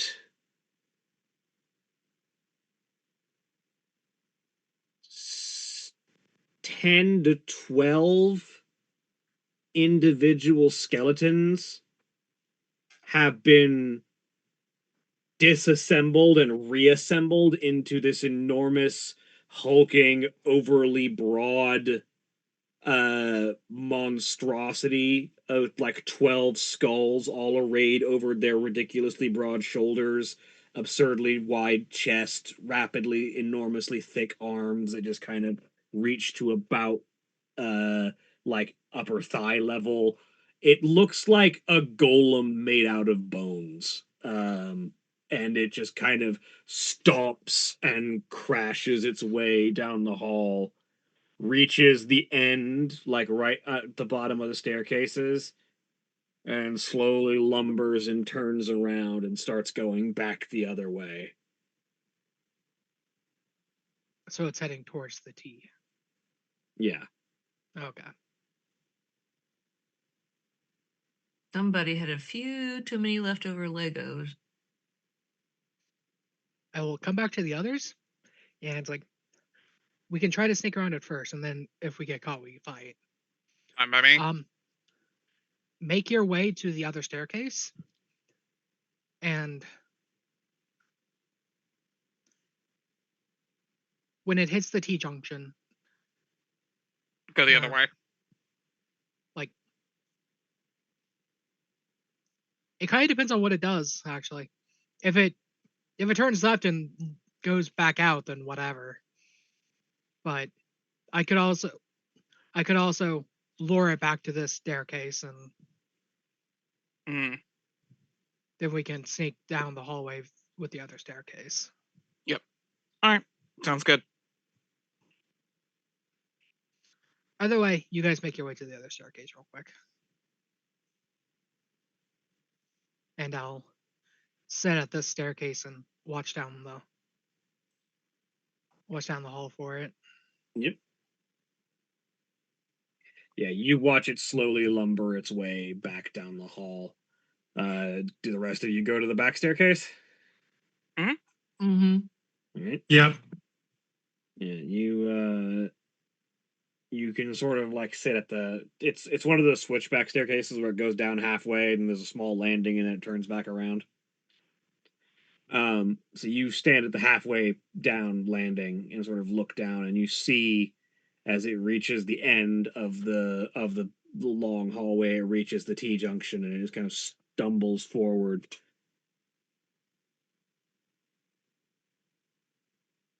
And then it turns to the right directly in your direction. And I start shouting the family members' names.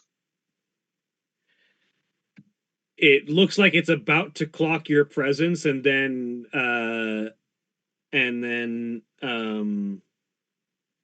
Ingrid starts shouting, and then it almost immediately, significantly faster than it had been moving, turns back around and looks in Ingrid's direction.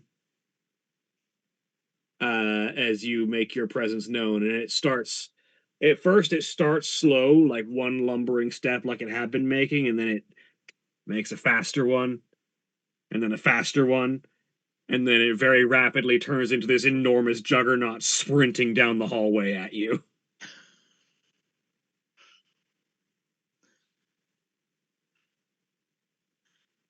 What are you doing? I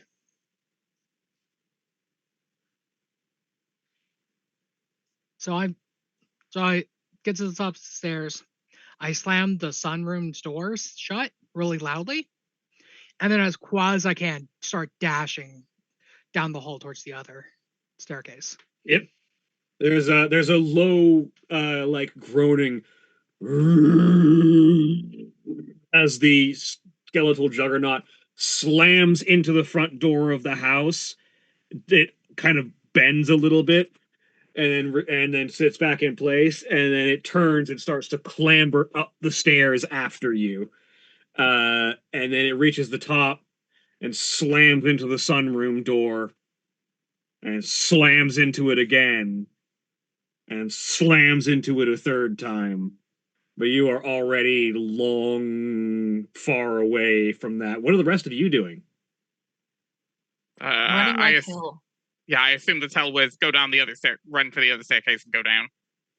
Passing the popcorn. No, yeah. No, as soon as Ingrid starts yelling and that thing turns around, it's like go. Go. Yeah, you all make your way quickly down the hallway and back into the statue garden. Yeah. And you have successfully given it the slip as it spends long enough bashing into the sun door before giving up and starting to patrol elsewhere that you as well, Ingrid, are able to slide down the back stairs and make your way into the statue room.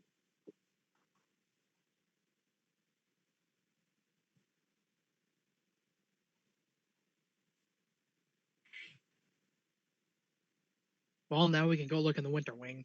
Yep. You managed to avoid X giving it to you. What?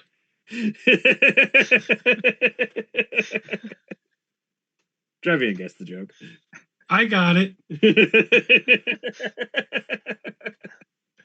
Roof. I only got it because I heard the song on like a TikTok not very long ago. Yeah. Everyone associates. That saddens me. Yeah, that would hurt me as well. I'm not. But what I've song? heard the song in other DMX. contexts. Oh, DMX. Oh God. Yeah, yes. X gonna give it to you. Yes, yes, Which- yes. Like, yes. like I've Which, heard of the course- actual song, but it's not like a song that would be like it in my didn't stick memory. until the TikTok.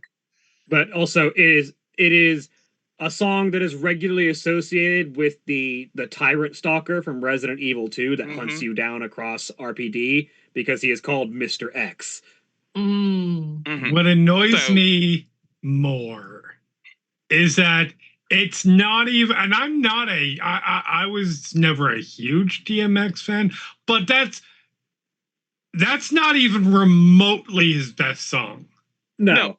But Not the even Mr. fucking close. But the Mr. X meme just kind of became the thing because in Resident Evil 2 remake he just keeps popping Right. up immediately, and people have modded in like whenever he's nearby, X muffled, gonna give it to you. It starts playing in the audio.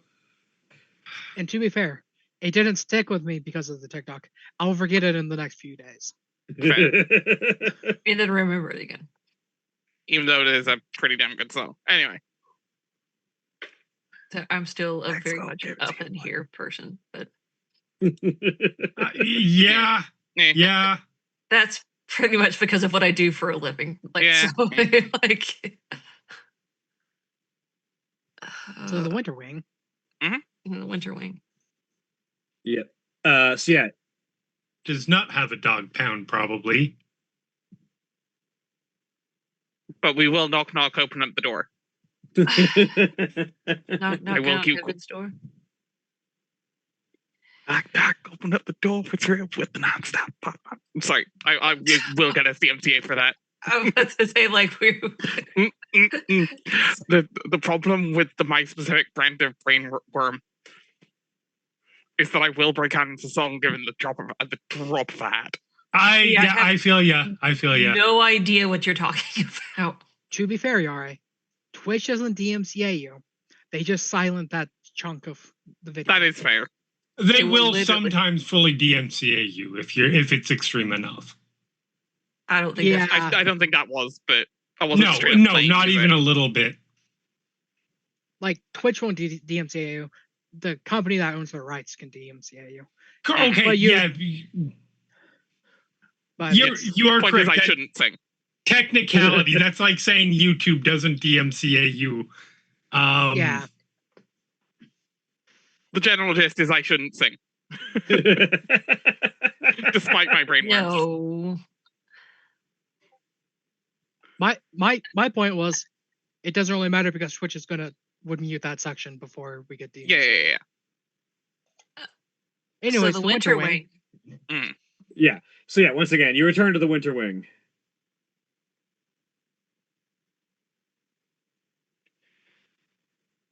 Yep.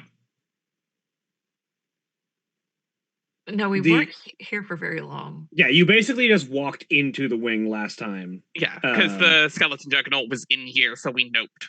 Correct. Right.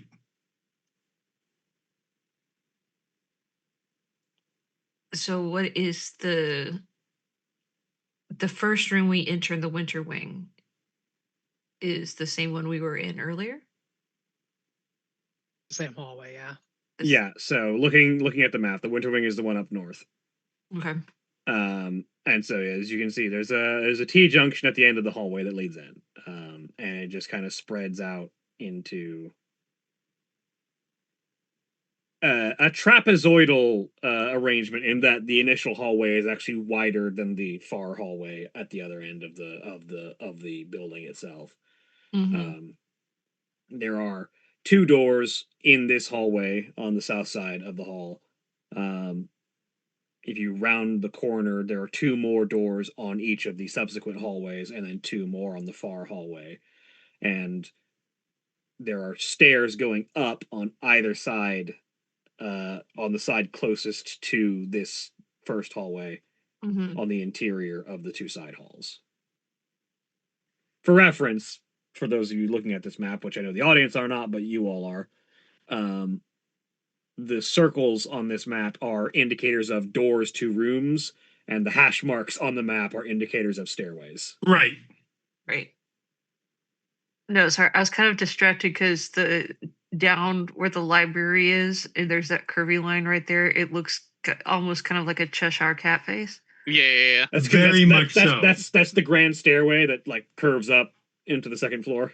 Yeah, I just like that's the first thing I thought when I saw Just a that. little. Like, that's a face.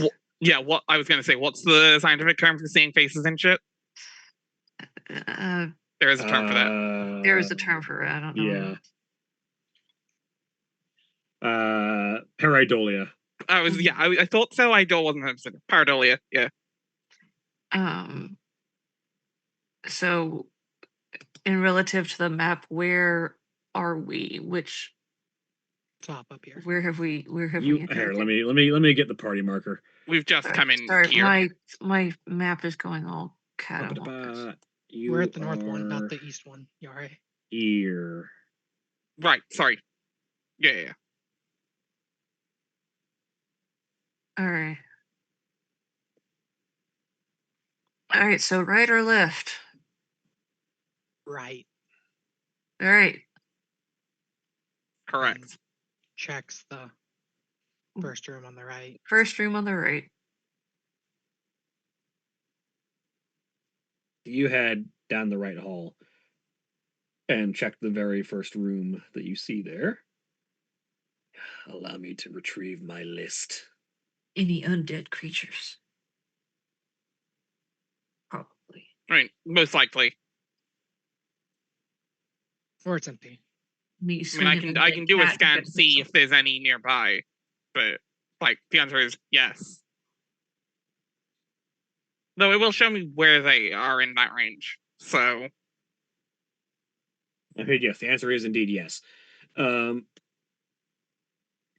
So you look in this room. The door does open, and inside is a dimly lit room with sort of like hanging drapes and curtains, creating this sort of faintly veiled atmosphere.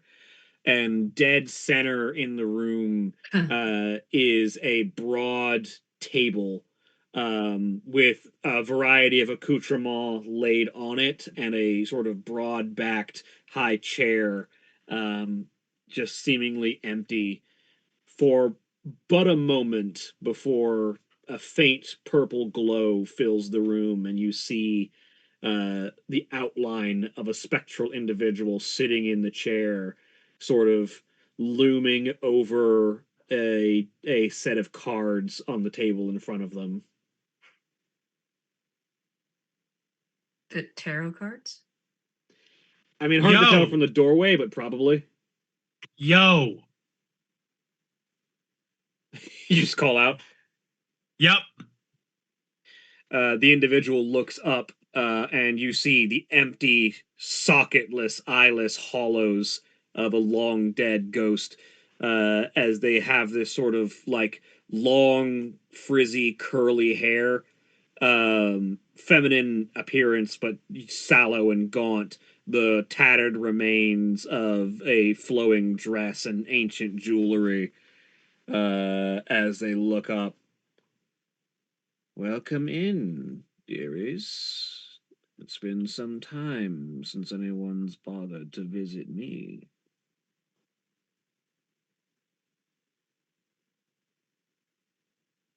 Cool. I walk in. Yep. Seems fairly chill. Just steps inside. Assuming. Oh, follows Ingrid. One, can I identify which family member this is? And two, I'll comment to the Spectre. It's like, has Uncle Therangar not visited you recently? Oh, Therangar never liked me.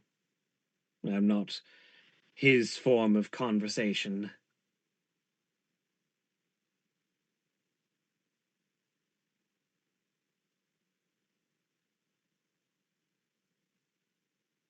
And yeah, go ahead and roll me history, see if you can place this. History. No.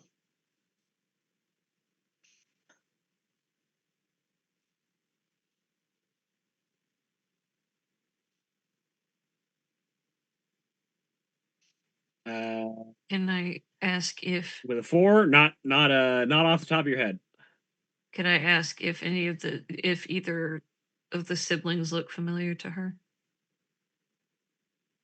If you want. I beg your pardon. These two right here, do they look familiar to you? I mean, it is been a long time, but it is nice to see my great niece and great nephew.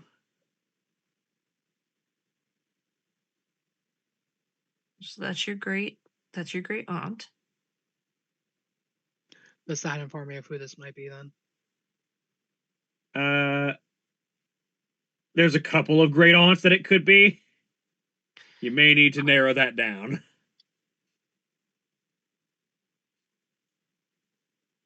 I beg your pardon, but what is your name? Oh. In life, I was known as Gudameta, and I was something of the expert in the family upon the arts of divination. You said Gouda meta, and my immediate thought was, the measurement of cheese.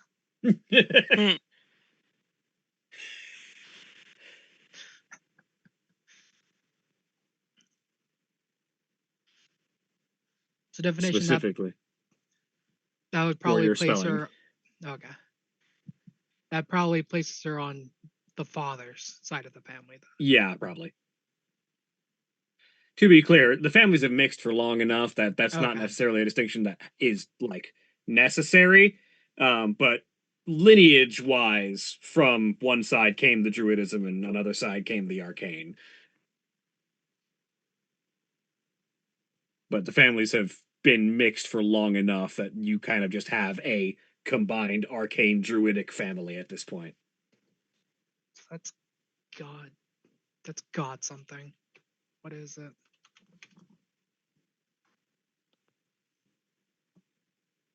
Are you talking about the definition The of the name? name. It's God meter. I recognize Gouda because I have a character whose name was Gouderdo, and it means God damn it in Norwegian. I named that character that because the DM was Norwegian. Nice. You said in life that you were an expert on the art of divination. Is that something you still practice? I can, if such is your curiosity. May I ask if you're trapped here or do you choose to be here? Difficult question to answer considering the nature of this place. Where else would I go?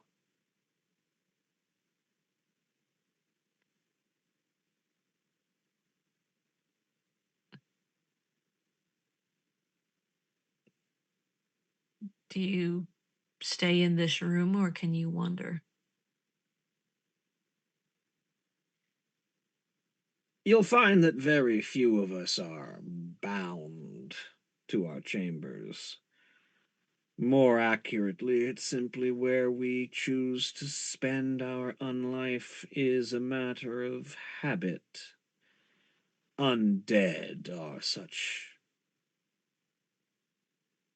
stubborn creatures, unable to die, unable to move on, stuck in our old ways.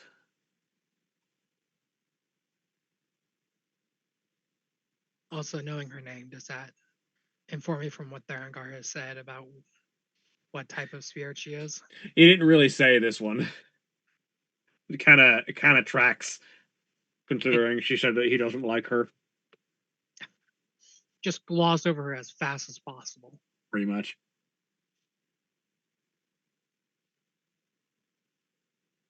I am curious why Therangar doesn't like you. He he did just gloss past you when I spoke to him. Well, I am something of a tempestuous old witch, and he has a habit of pressing buttons and getting rewarded badly.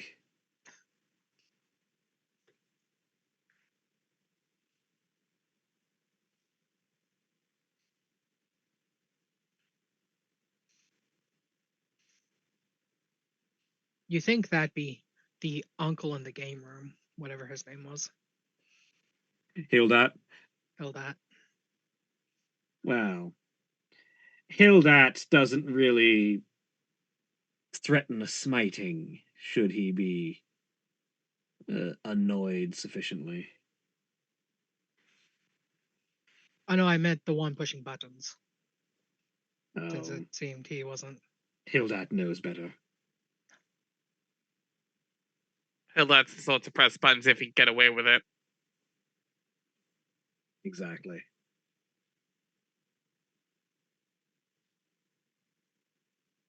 Also, I feel like the poor fool's already suffered enough being confined to mirrors. That is fair.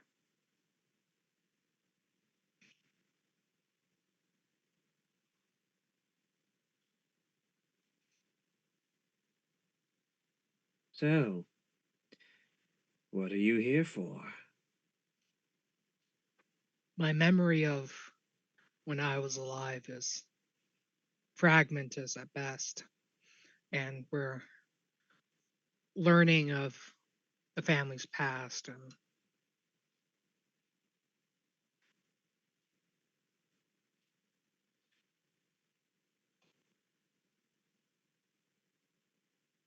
Well, ask me a question and I'll give you an answer.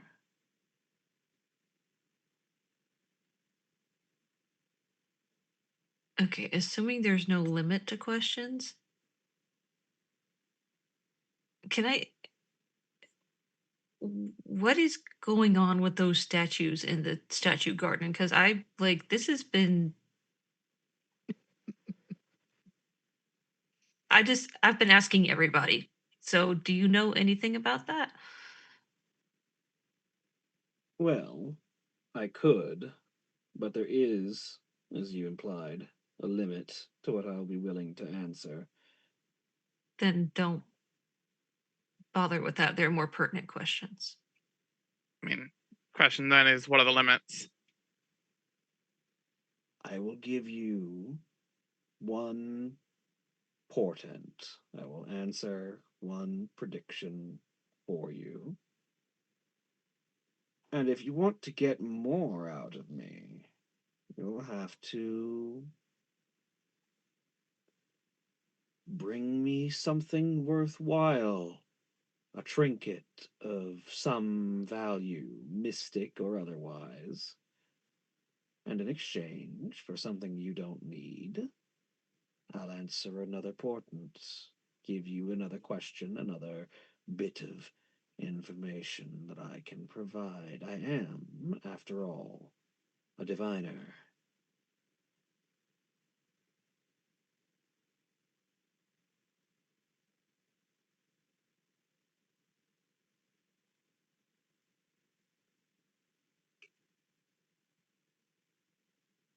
So, just so I'm clear, a portent would be what?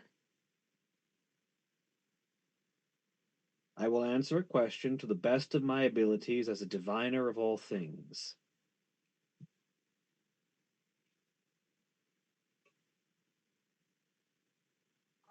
That question can even be the potential results of a course of action that you may take. My powers are not limitless. I cannot divine all things in the far future that long distance or the powers that be that have made this world what it is might wish to obfuscate from you. But at the very least, I can provide insight onto certain paths you may wish to take within the confines of this manor and your immediate future. So less where's this thing and more is this thing here. I mean, I could also find things for you, yes. I'm a little bit broader in my knowledge than Hildat.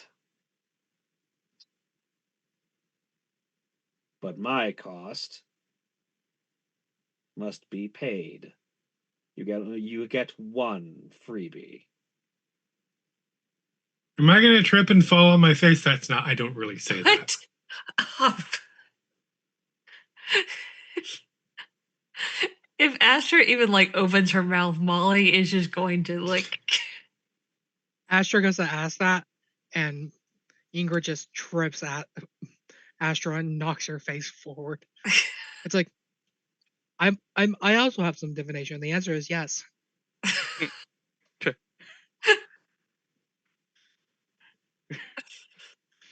Listen, I'm a porcelain creature.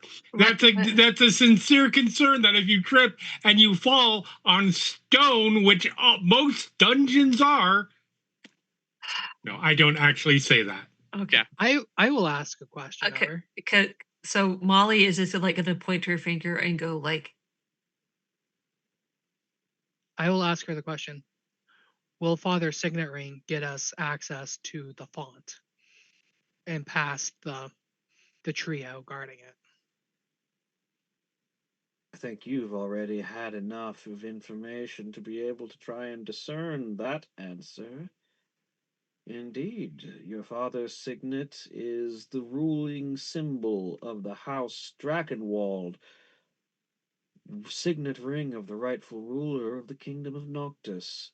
It, and it alone, bears the symbolic weight to discharge the guardians of the font of their duty and allow you to approach unhindered.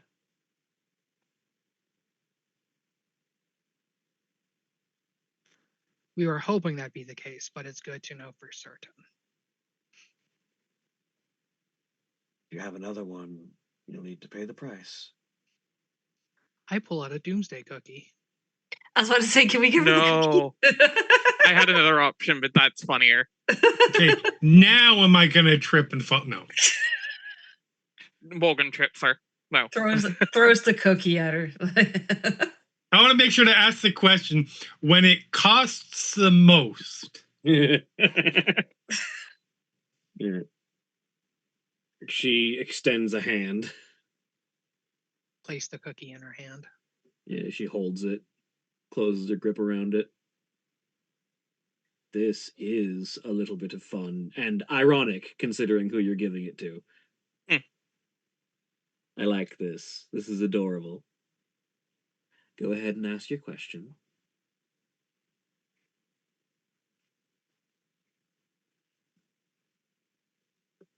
Is Father's signet ring in his chambers in the tower? Indeed. The royal chamber, where king and queen would rest their evenings and plan their mornings, is where the signet ring doth lie, along with a great number of other artifacts of history. Ingrid, good question, but you have to get better about how you ask future prediction questions, because that worked. But the correct way to answer that is where will we eventually find the ring? And then we're not narrowing it down to one option. That's fair. Just to think about going forward. This is much more of a we probably already know where it is, and then just want confirmation. Yeah, no, for sure. It's just I have experience with a bitch who won't answer questions in a straightforward manner. My divination is rather limited compared to Are there other questions we want answered? I just almost want to use like rewind time and like, okay, go again. I mean, we got the answer we wanted, so yeah. I'm just messing. Yeah. Are there any other questions we need?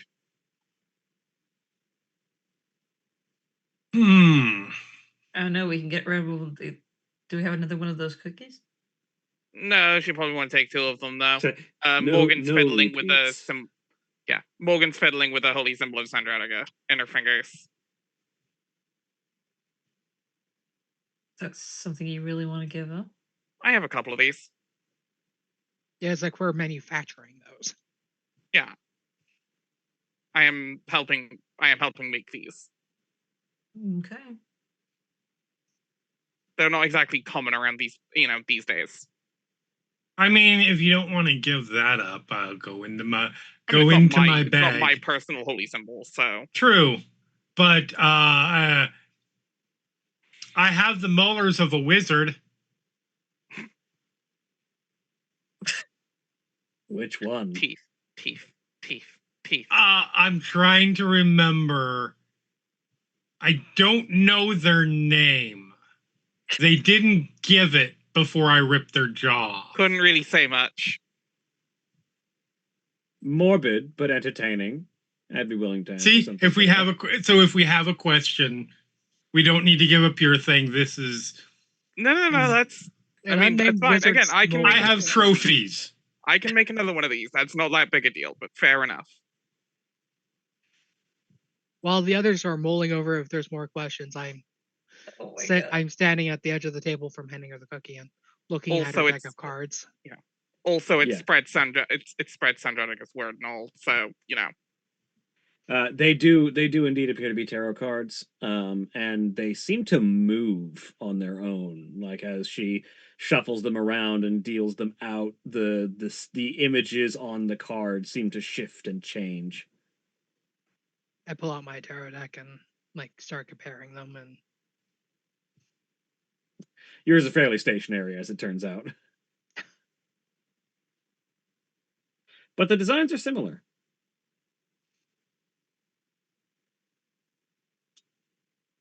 Hers just seem a tad more lively.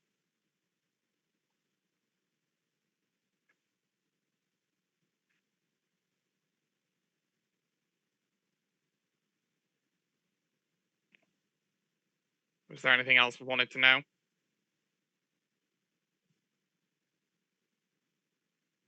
Oh, nobody has anything else. I really want to know about those fucking statues.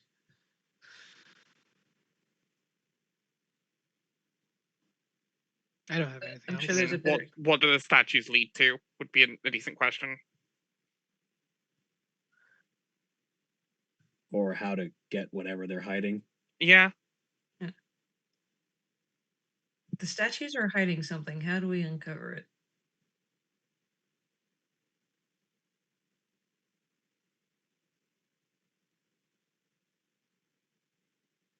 Are you going to provide an item and ask that question? Do Teeth. I have something? Teeth. All right, we're going with teeth. I will hand over the teeth. Teeth it is. I assumed you'd already handed over the teeth, so. Yeah. No, they were good. No, I was keeping them until we had a question. I mean, if you. and then Yeah, that's fair. Teeth Yeah, and then- provided. you don't get serial killer trophies for free. We wait until we have something. Yeah. Yeah, so Gudamerta nods and smiles. The statues that you seek are indeed central to that which you seek. The man indicates your target. The woman provides the entrance. Only once the first has been properly calculated can the second relinquish her prize. There are additional benefits one might reap from the statues should you be able to solve all of their riddles. But the one you need to find what you seek is as I have described.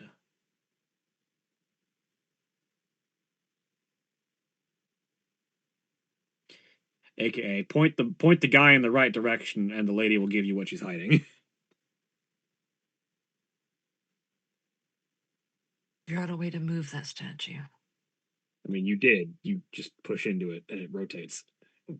Yeah, but it was very I mean, we have a 20 strength paladin. I can help with that. The problem where is the it needs to fuck be were you stopped at last time? Yeah, What? you were climbing on it. the statue didn't- moves easy. Somebody had to You do were- something. If you This- asked, I would have helped spin it. The statue moves easy enough. Yeah, It's- it's just It has to be stopped at a specific spot, and you Yeah. can't brute force. we just didn't know the spot. Well, we can find the spot, I guess, but we gotta be careful. My thing is, if you try to brute force it, you'll be brute forcing it for long enough for the Juggernaut to decide to change zones. Yeah. We need to find like somewhere where it needs to actually point. Could actually point. So, if I'm understanding things correctly, which I may not be, if we're pointing the gentleman in the position and the direction of the signet ring, we can find it? Or somewhere. It might not be direct the signet ring, but it might be. It's just it needs to be pointing the right way, and then she'll give up the thing in her hands. We just don't know exactly where yet. Good guess, maybe. Should have asked for angles.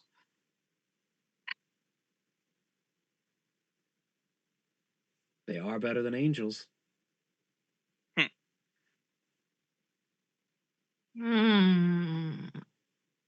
A diviner and a comedian.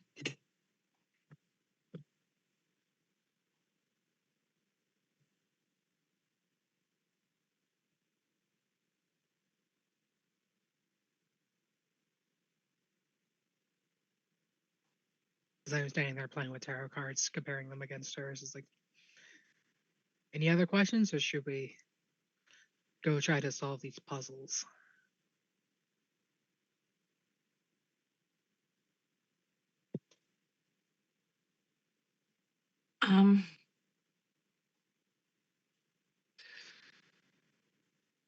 Well, if we have any more questions, we'll find some more mystical stuff and hand it over and ask more questions. I mean, again, I got the holy symbol if we need it, but we can hold on to see if we find more stuff.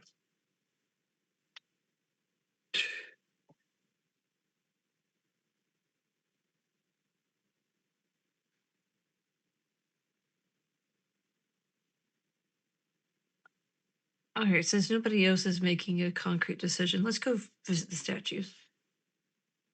Okay. All right. Thank you very much. We might be back. I am here to help. Can't really. Well, I mean, I could, but why would I leave?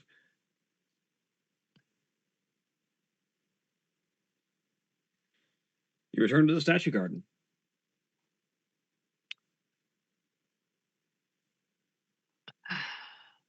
Once again, the statue of the man standing there, staff in hand, pointing. Have we at any point had it facing the woman, directly pointing at the woman's hands?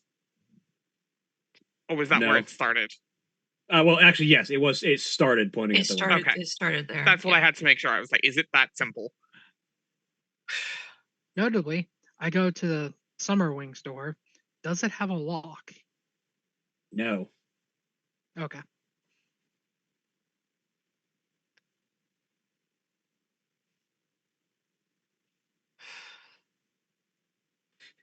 Pointedly, if the Juggernaut decides it's time to change zones, he will be changing zones. It was much more a way to slow him down long enough for us to get out of the statue garden. And the male statue is only just spin more than arms not going up and down or anything. Yeah, it just seems to spin. Okay. Where does it need to point? Well, it's I already. mean, it might be in the direction of the tower. That's not a bad idea. I mean, it's already pointed at her, and that wasn't it. Yeah. So maybe it is pointed at the tower. Maybe it's him telling her go get the ring or something. Ooh, where is the tower in relation to the statue? East in the direction of the spring hall. Morgan will start spinning the statue towards the door to the spring hall. You point at the door to the spring hall, it doesn't do anything. Okay. The tower itself is kind of like off to one of the corners. Okay.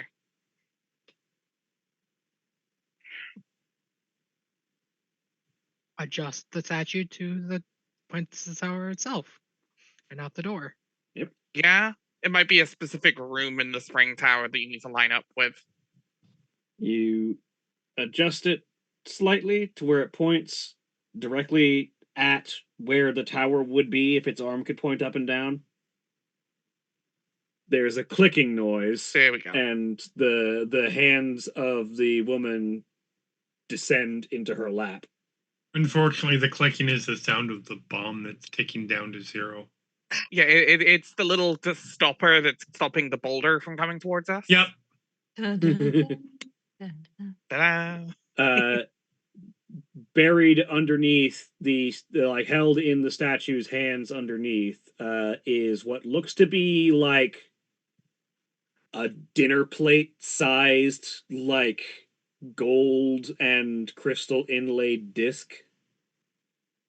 Is this the ice, the other one? It doesn't like have an indentation for like an ice crystal now.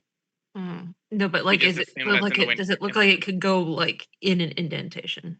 Yeah, I mean, it looks like it could slot into something. It would be a big something because it's like, like dinner Right. plate sized. What is this? Okay, my internet hiccuped. What did I miss? We got the weird plate from the arms of the statue. We had to. Okay. You were right. We had to point it at the room in the tower, not the door. So now we go to the tower? Unless we want to search the winter hall more. Can I inspect the plate?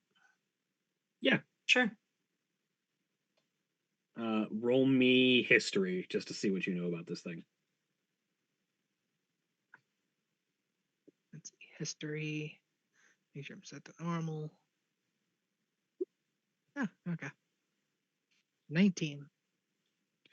This plate is made out of gold and naturally formed crystals sort of woven together into a singular like disc shape.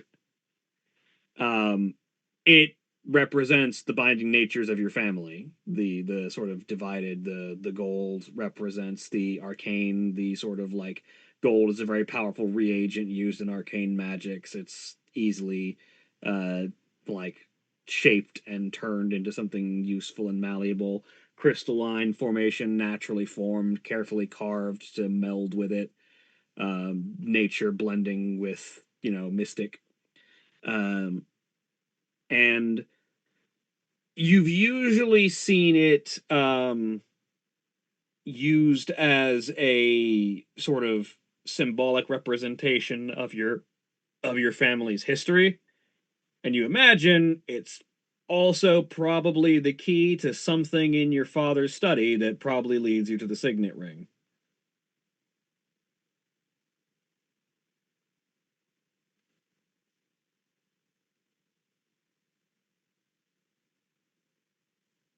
It also, you seem to recall from when you last looked in here, has some kind of magic to it.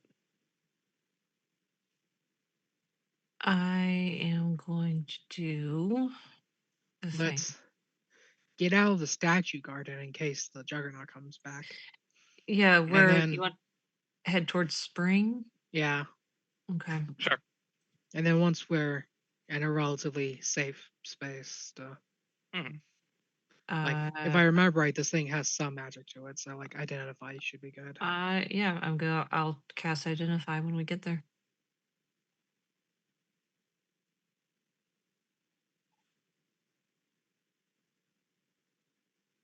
Are you heading to the spring wing? Yep. Correct. Head to the east. Heading east.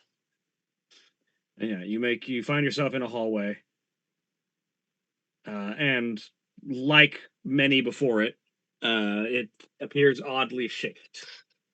As you step inside, you reach kind of a T junction, except instead of just going straight in either direction, the two side halls curve almost as if moving around a circle. And you can see a number of doors on either hall to either side. And then if you look dead ahead, the hall continues on until it moves into like a large central room. And you can see a rising staircase that takes up the middle of the room itself. Is that the staircase that leads to the tower? Or at least it leads up.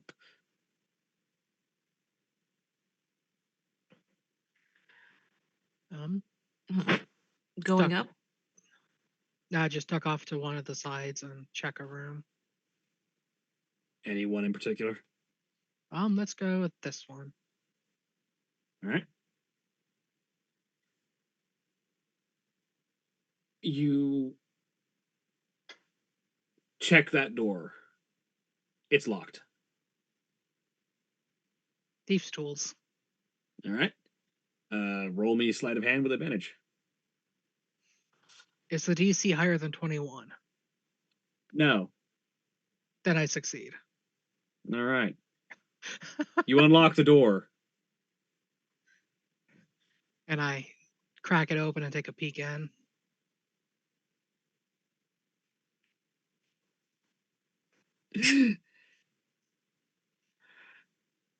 You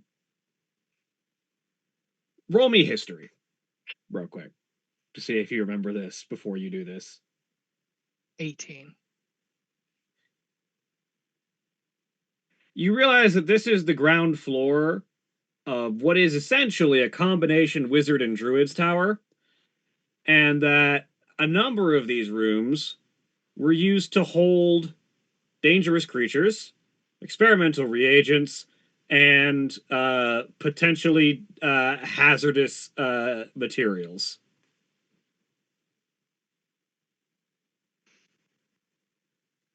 Unlocks it, puts hand on handle, puts ear to door.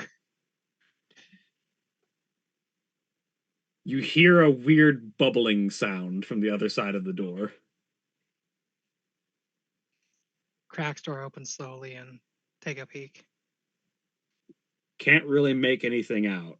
It doesn't look like there's anything in the room, but you still hear that noise. Send shadow in. You send your shadow in, and its shape like immediately distorts as if something in there is bending light around itself. Oh, good. It's a black hole.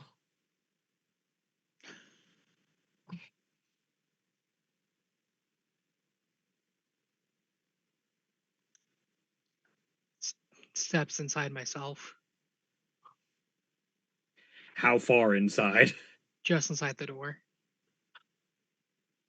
Just enough to kind of get a better view. You step inside the door just enough, and you sort of look. Roll me a perception check. Let's see. Set the normal perception. 19.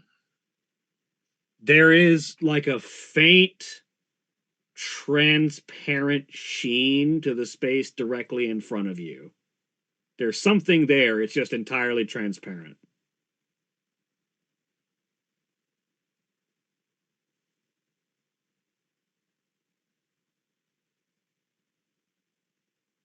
You know what? I don't trust this.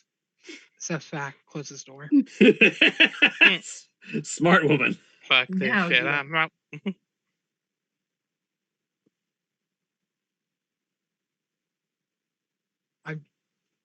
We're just looking for a room that won't kill us.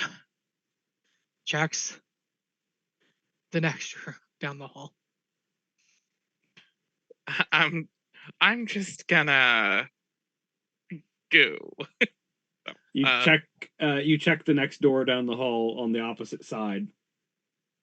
This one's not locked. Listen at it, and You don't hear any sound on the other side. cracks door, peeks in. You open it, and it looks like it's like a spell preparation room. Like there is just like tables, bits of candles that are not lit, stacks of shells with unwritten scrolls on them, materials for drawing ritual circles, chalk, salt, sand, a grimoire that just looks like it's meant for taking notes. Okay, this room doesn't look to be like an active hazard. And we'll step in and have the others follow. All right, so you step basically out. You're just trying to get away from the possibility of the thing walking in on you while you're trying to talk. Yep. There. All right, so you step into this room. And then hand the plate to Molly and for identify.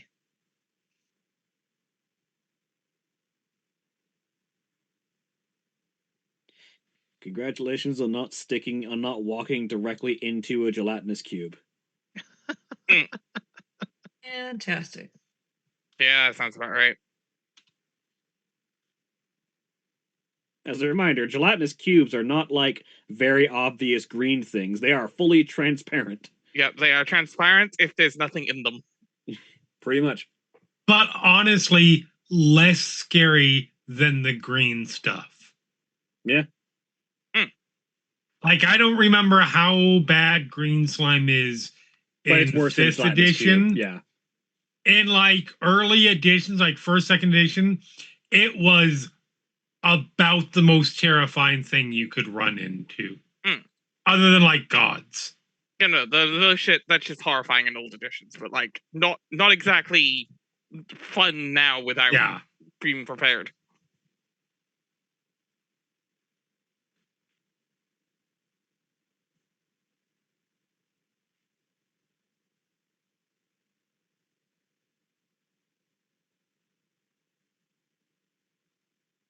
Yeah. So is Molly identifying the plate? Yep. So that's not an undead. No, it's not. You're in the wizard part of the tower. Yeah. This is wizard Well, shit. Yeah. Technically, you're in the spell casting part of the tower. It's wizards and druids in here. Yeah. Right. Yeah, now we're just firmly into wizard bullshit.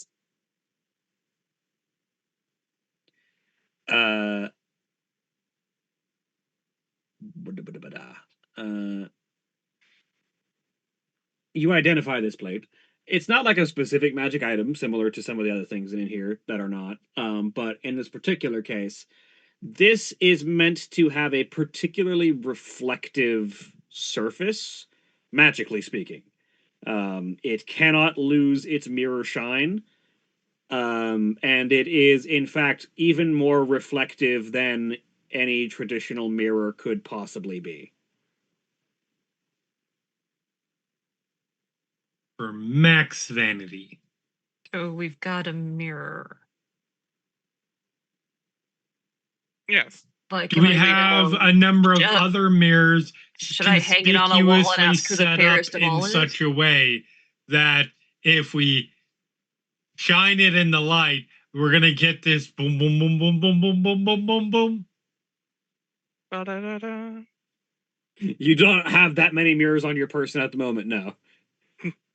So what you're saying is we need to go back to town and buy 20 mirrors. So I'm assuming I'm not hanging it on the wall and asking who the fairest of all is. So that doesn't seem to be its purpose. So what there'll be a place for it, I bet. Yeah, if it's points to help get to the literal magic mirror. Got it.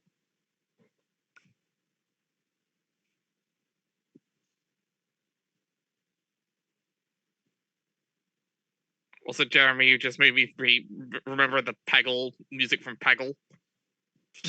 With the way you were Holy doing the shit. Talk about a game I haven't thought of in fucking years. The way you were doing it is the ball bouncing noise from Peggle.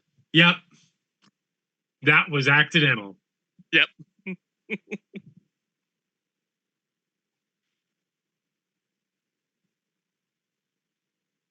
So now that we've identified this, go up the staircase in the middle, and then. Yep. All right. All right. Make sure there's no stomping, Not at the moment. and heads towards the middle. All right. You head towards the central room, and yeah, it's a big staircase. It looks like it goes up several floors, and there are just landings that will allow you to get off at the individual floors. Rather than needing to find a different staircase, it looks like this one goes all the way, well, not all the way, probably most of the way to the top. Mm-hmm. It is, after all, a long way to the top. If you want to rock and roll. I was Exactly. thinking it. Look at that name. If we sing enough short clips of enough songs, someone will take notice in DMCA. Oh, that's Jack Black. We're fine, right?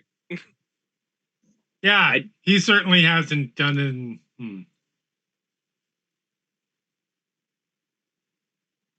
Long way to the top if you want to rock and roll is AC/DC. Correct. I assumed that was a custom song for School of Rock. Okay, that might have been No, parody. no, then. it's AC/DC. Okay. That might have been parody because that's also in School of Rock. Correct. I mean, School of Rock just has a lot of actual rock songs in it. Yeah, but he also does a load of like custom and parody stuff. Anyway. I mean, Immigrant Song is in School of Rock. Yeah, I know that, but it didn't click that the. Don't worry. It's because he starts like ad-libbing partway through. Right. Do we just go straight to the top of the staircase and? Yeah. I mean, I still want to see what the icicle thing does eventually, but we can do that on the way back around. Going up the staircase. Yeah, you make your way up all the way to the top. Where the staircase ends is a circular room with a series of hallways that go out, one of which has a locked and barred gate. If you were to try and put your directional sense to where you saw it from the outside, you would guess the way to the tower that your father lives in / was hovering outside of is through that gate. I put my ear up to the gate. It's like it's a gate, like gate. it's a Okay. series of bars. How With a wide door. are the bars? Too narrow for you to fit through. Hmm. Well, they are too wide for you to slip between, I should say, is the correct way to phrase that sentence. They're too wide for me to slip through. Absolutely. How wide are they? They're about like based on their spacing and their arrangement, the individual bars are like 2 to 3 inches thick, and spaced so that there's only like about an inch of space between each of them. Okay, I can do that. Do we think that there's a way to unlock it from the inside that's easier? Is it locked or barred from this side or the other side? The bar is on the other side. The lock is on this side. I can get the bar if you can get the lock. I can just get both. Shadow goes under door. Zzz. It's fine. I didn't want to help you anyways. I'll try to. First, I listen to see if there's anything beyond. Roll me perception. Perception, still normal. That's a 16. There's a hum in the hall beyond, but it's like past the door. There's a humming noise. My shadow goes up the door. Does it anything react? Does there? Not on the door, no. Okay. That shadow lifts bar while I. How much can the shadow lift? That's a good question. Let's see. Let me zoom this in.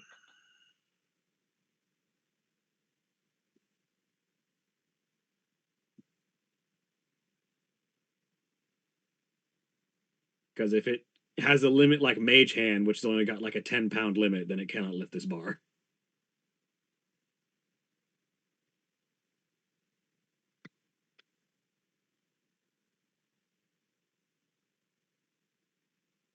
It does not say it has a limit.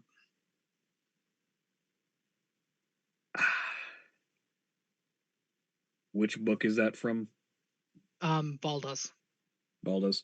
Let me check. Mage Hand. Like it Yes. just uses Baldas my. Spire of It Secrets. says it uses my stats. So Oh, if it uses your stats, what's your strength? 8. Roll me a strength check for the shadow.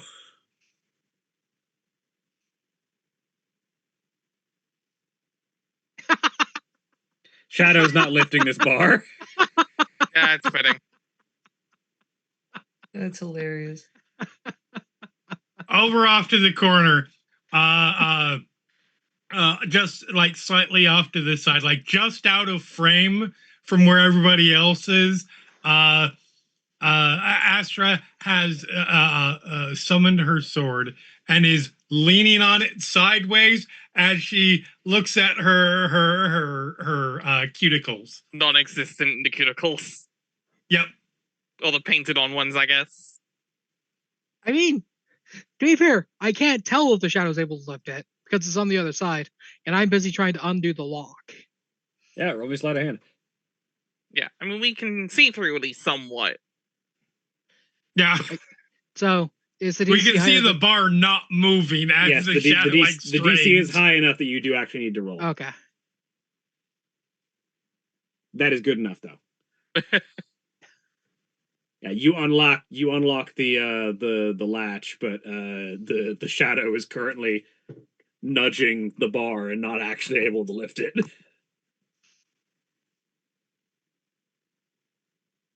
Come on, Shadow, you can do it. Oh, I'm sorry, you having problems? You were getting the sense that the shadow has the same noodly arms that you do and is having a hard time lifting this heavy iron bar.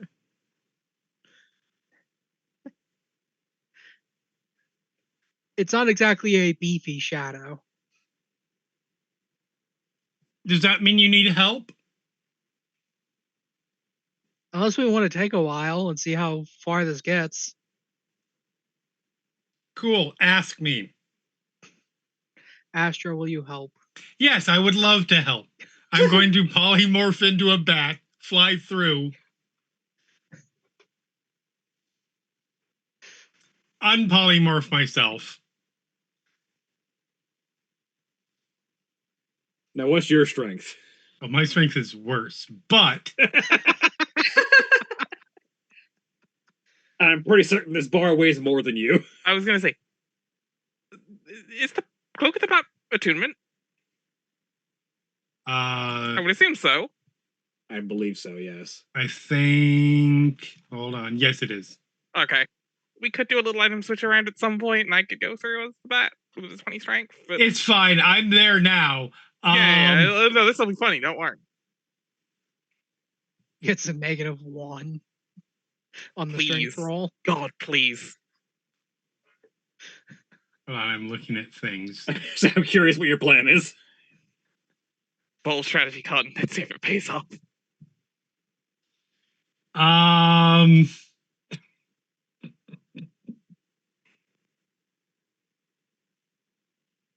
I have.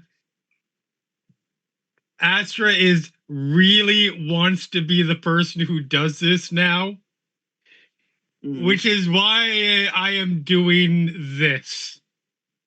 Let me see. Challenge rating up to 5. God, if only I had Bane right now. Are you summoning a demon? I don't know. Am I? Oh my god. I think that means yes. Oh no. This is the thing you summon a demon to do. Lift a bar. Hmm. Hold on. I need to see what demons are. Because I want to do this right. I'm just gonna casually relock the gate. We just walk away. The answer is Barlgura. Yeah, I know that is one of the highest, but that's not necessarily the one with the most strength. We will see. It probably is, but I want to check. Because it's an 18. I'm looking. I'm specifically going to summon a Cambion, who is also challenge rating 5 and has the same strength.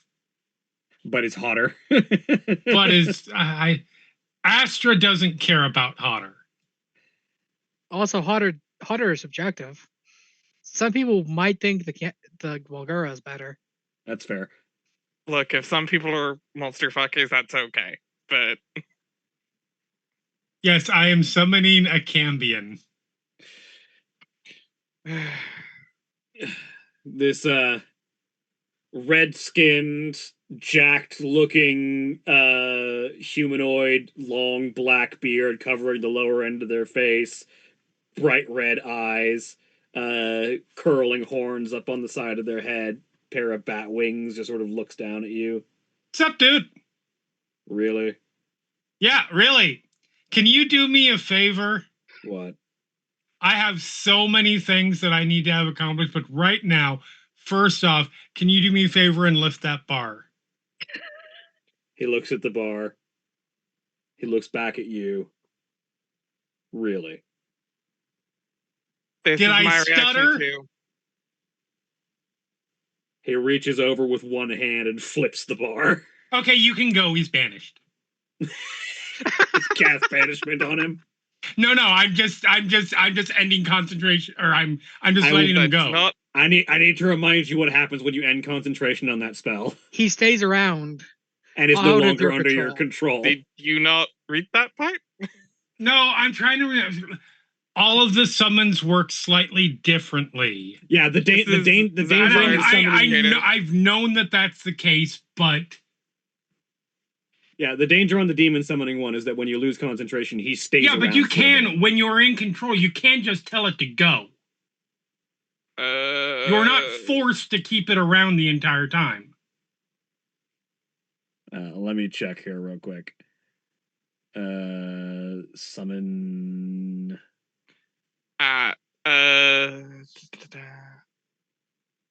Which version of Summon Demon is this? It's the level 5 or level 4 Summon Greater Demon. From Xanathars? Greater. Maybe. Yes, from Xanathars.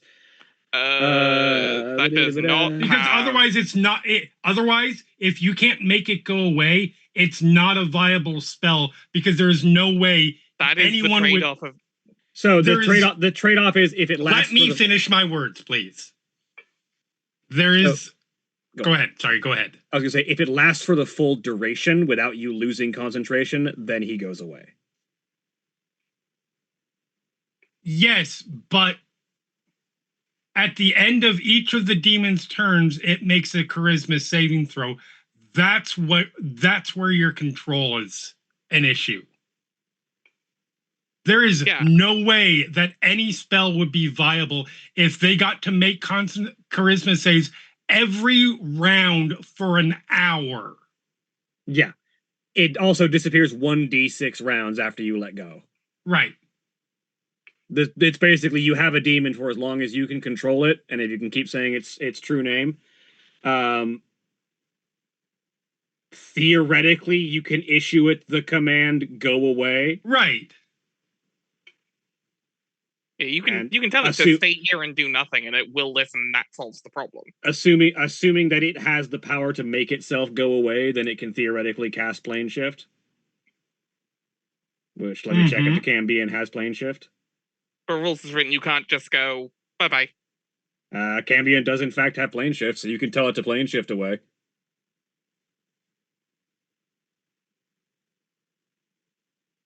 Cool. That's the plan. All right. It gets its one save to see if it has to obey you after having fulfilled your command.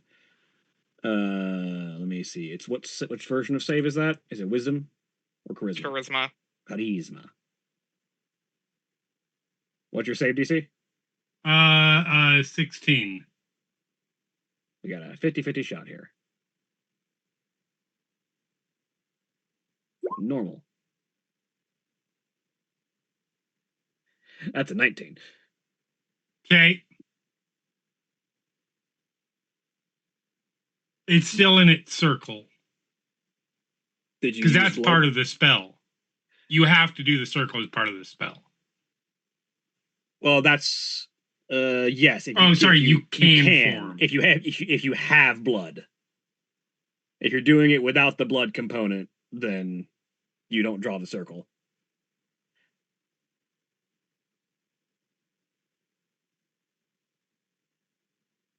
That said, the Cambion is not the worst demon that you could have out of your control right now. As he sort of looks down at you. Roll me a d6. How many rounds does he have?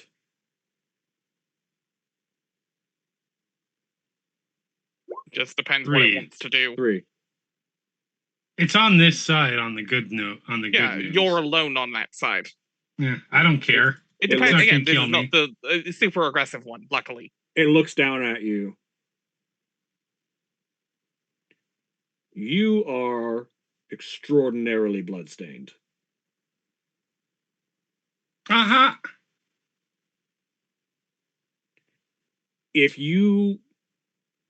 I'll tell you what. I will tell you my name. At least a name that you can use to summon me again. Okay. I will refrain from immolating you right now, as long as you promise to call on me again, so that I can get some actual fun next time. Dope. Good. He tells you a twisting, horrible mess of syllables that fundamentally forms his name. Okay. I look forward to our next visit. And then he disappears in a pile of brimstone.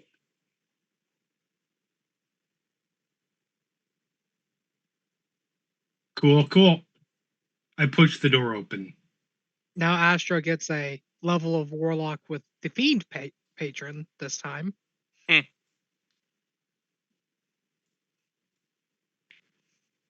You got unbelievably lucky with that.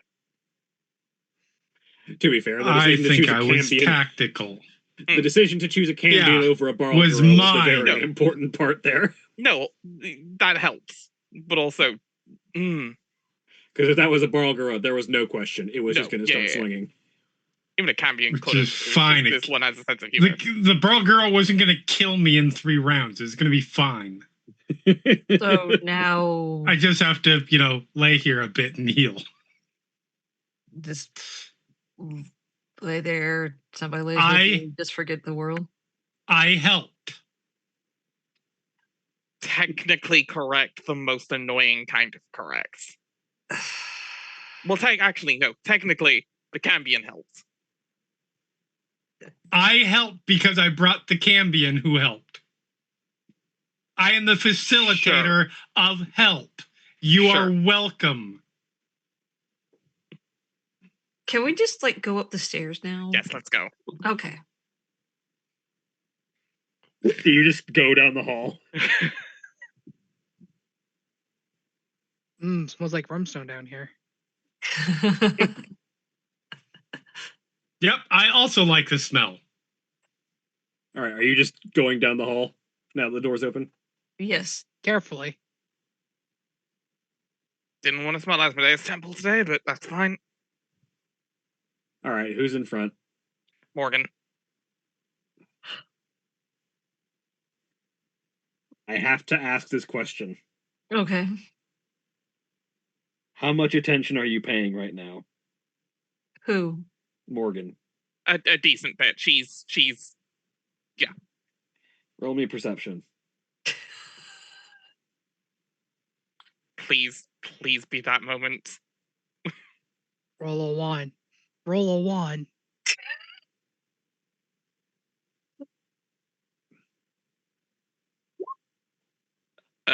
that I am going to reroll it. Mm-hmm.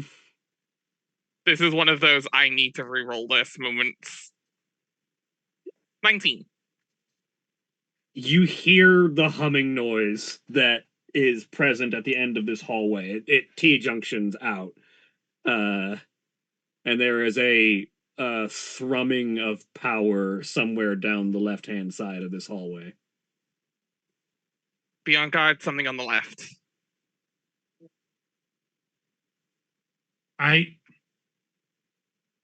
Can I remember any of the defenses of the tower? How often do you think you came up here, and was it ever by yourself? I probably tried to come up here by myself as a kid. If you tried to come up here by yourself as a kid, you would always have been stopped by someone standing outside that barred gate. And they probably would have told me why I was stopped. It is very dangerous on the other side of this hallway. It is where most of the more powerful defenses against intruders are. What is it? Why is it there? What's it do? To make sure that anyone trying to get into your father's office without his express permission doesn't. So, like, if I go get my dad's permission and he says it's okay, will the thing let me through? Yes. Cool. What is it? What's it do? I've never wanted to find out. So you don't know what it does? I love Molly's time traveled back to 15. Why don't you know what it is? Why are you standing here if you don't know? At that point, he is sort of... He goes, go back to your studies, little one.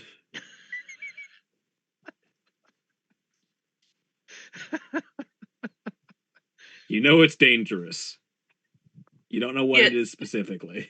Hi, have you ever met a child before? Telling them something is mysterious and dangerous is pretty much saying, ooh, I'm going to go poke it with a stick. And that's why there's a door there. Mm-hmm. Molly sends her shadow. Or not Molly. I was about to say, what? Molly sends a shadow. You send your shadow out. Past the corner. Is it laying flat on the ground? Yeah. It exists in the hallway. Goes up the wall. It exists on the wall.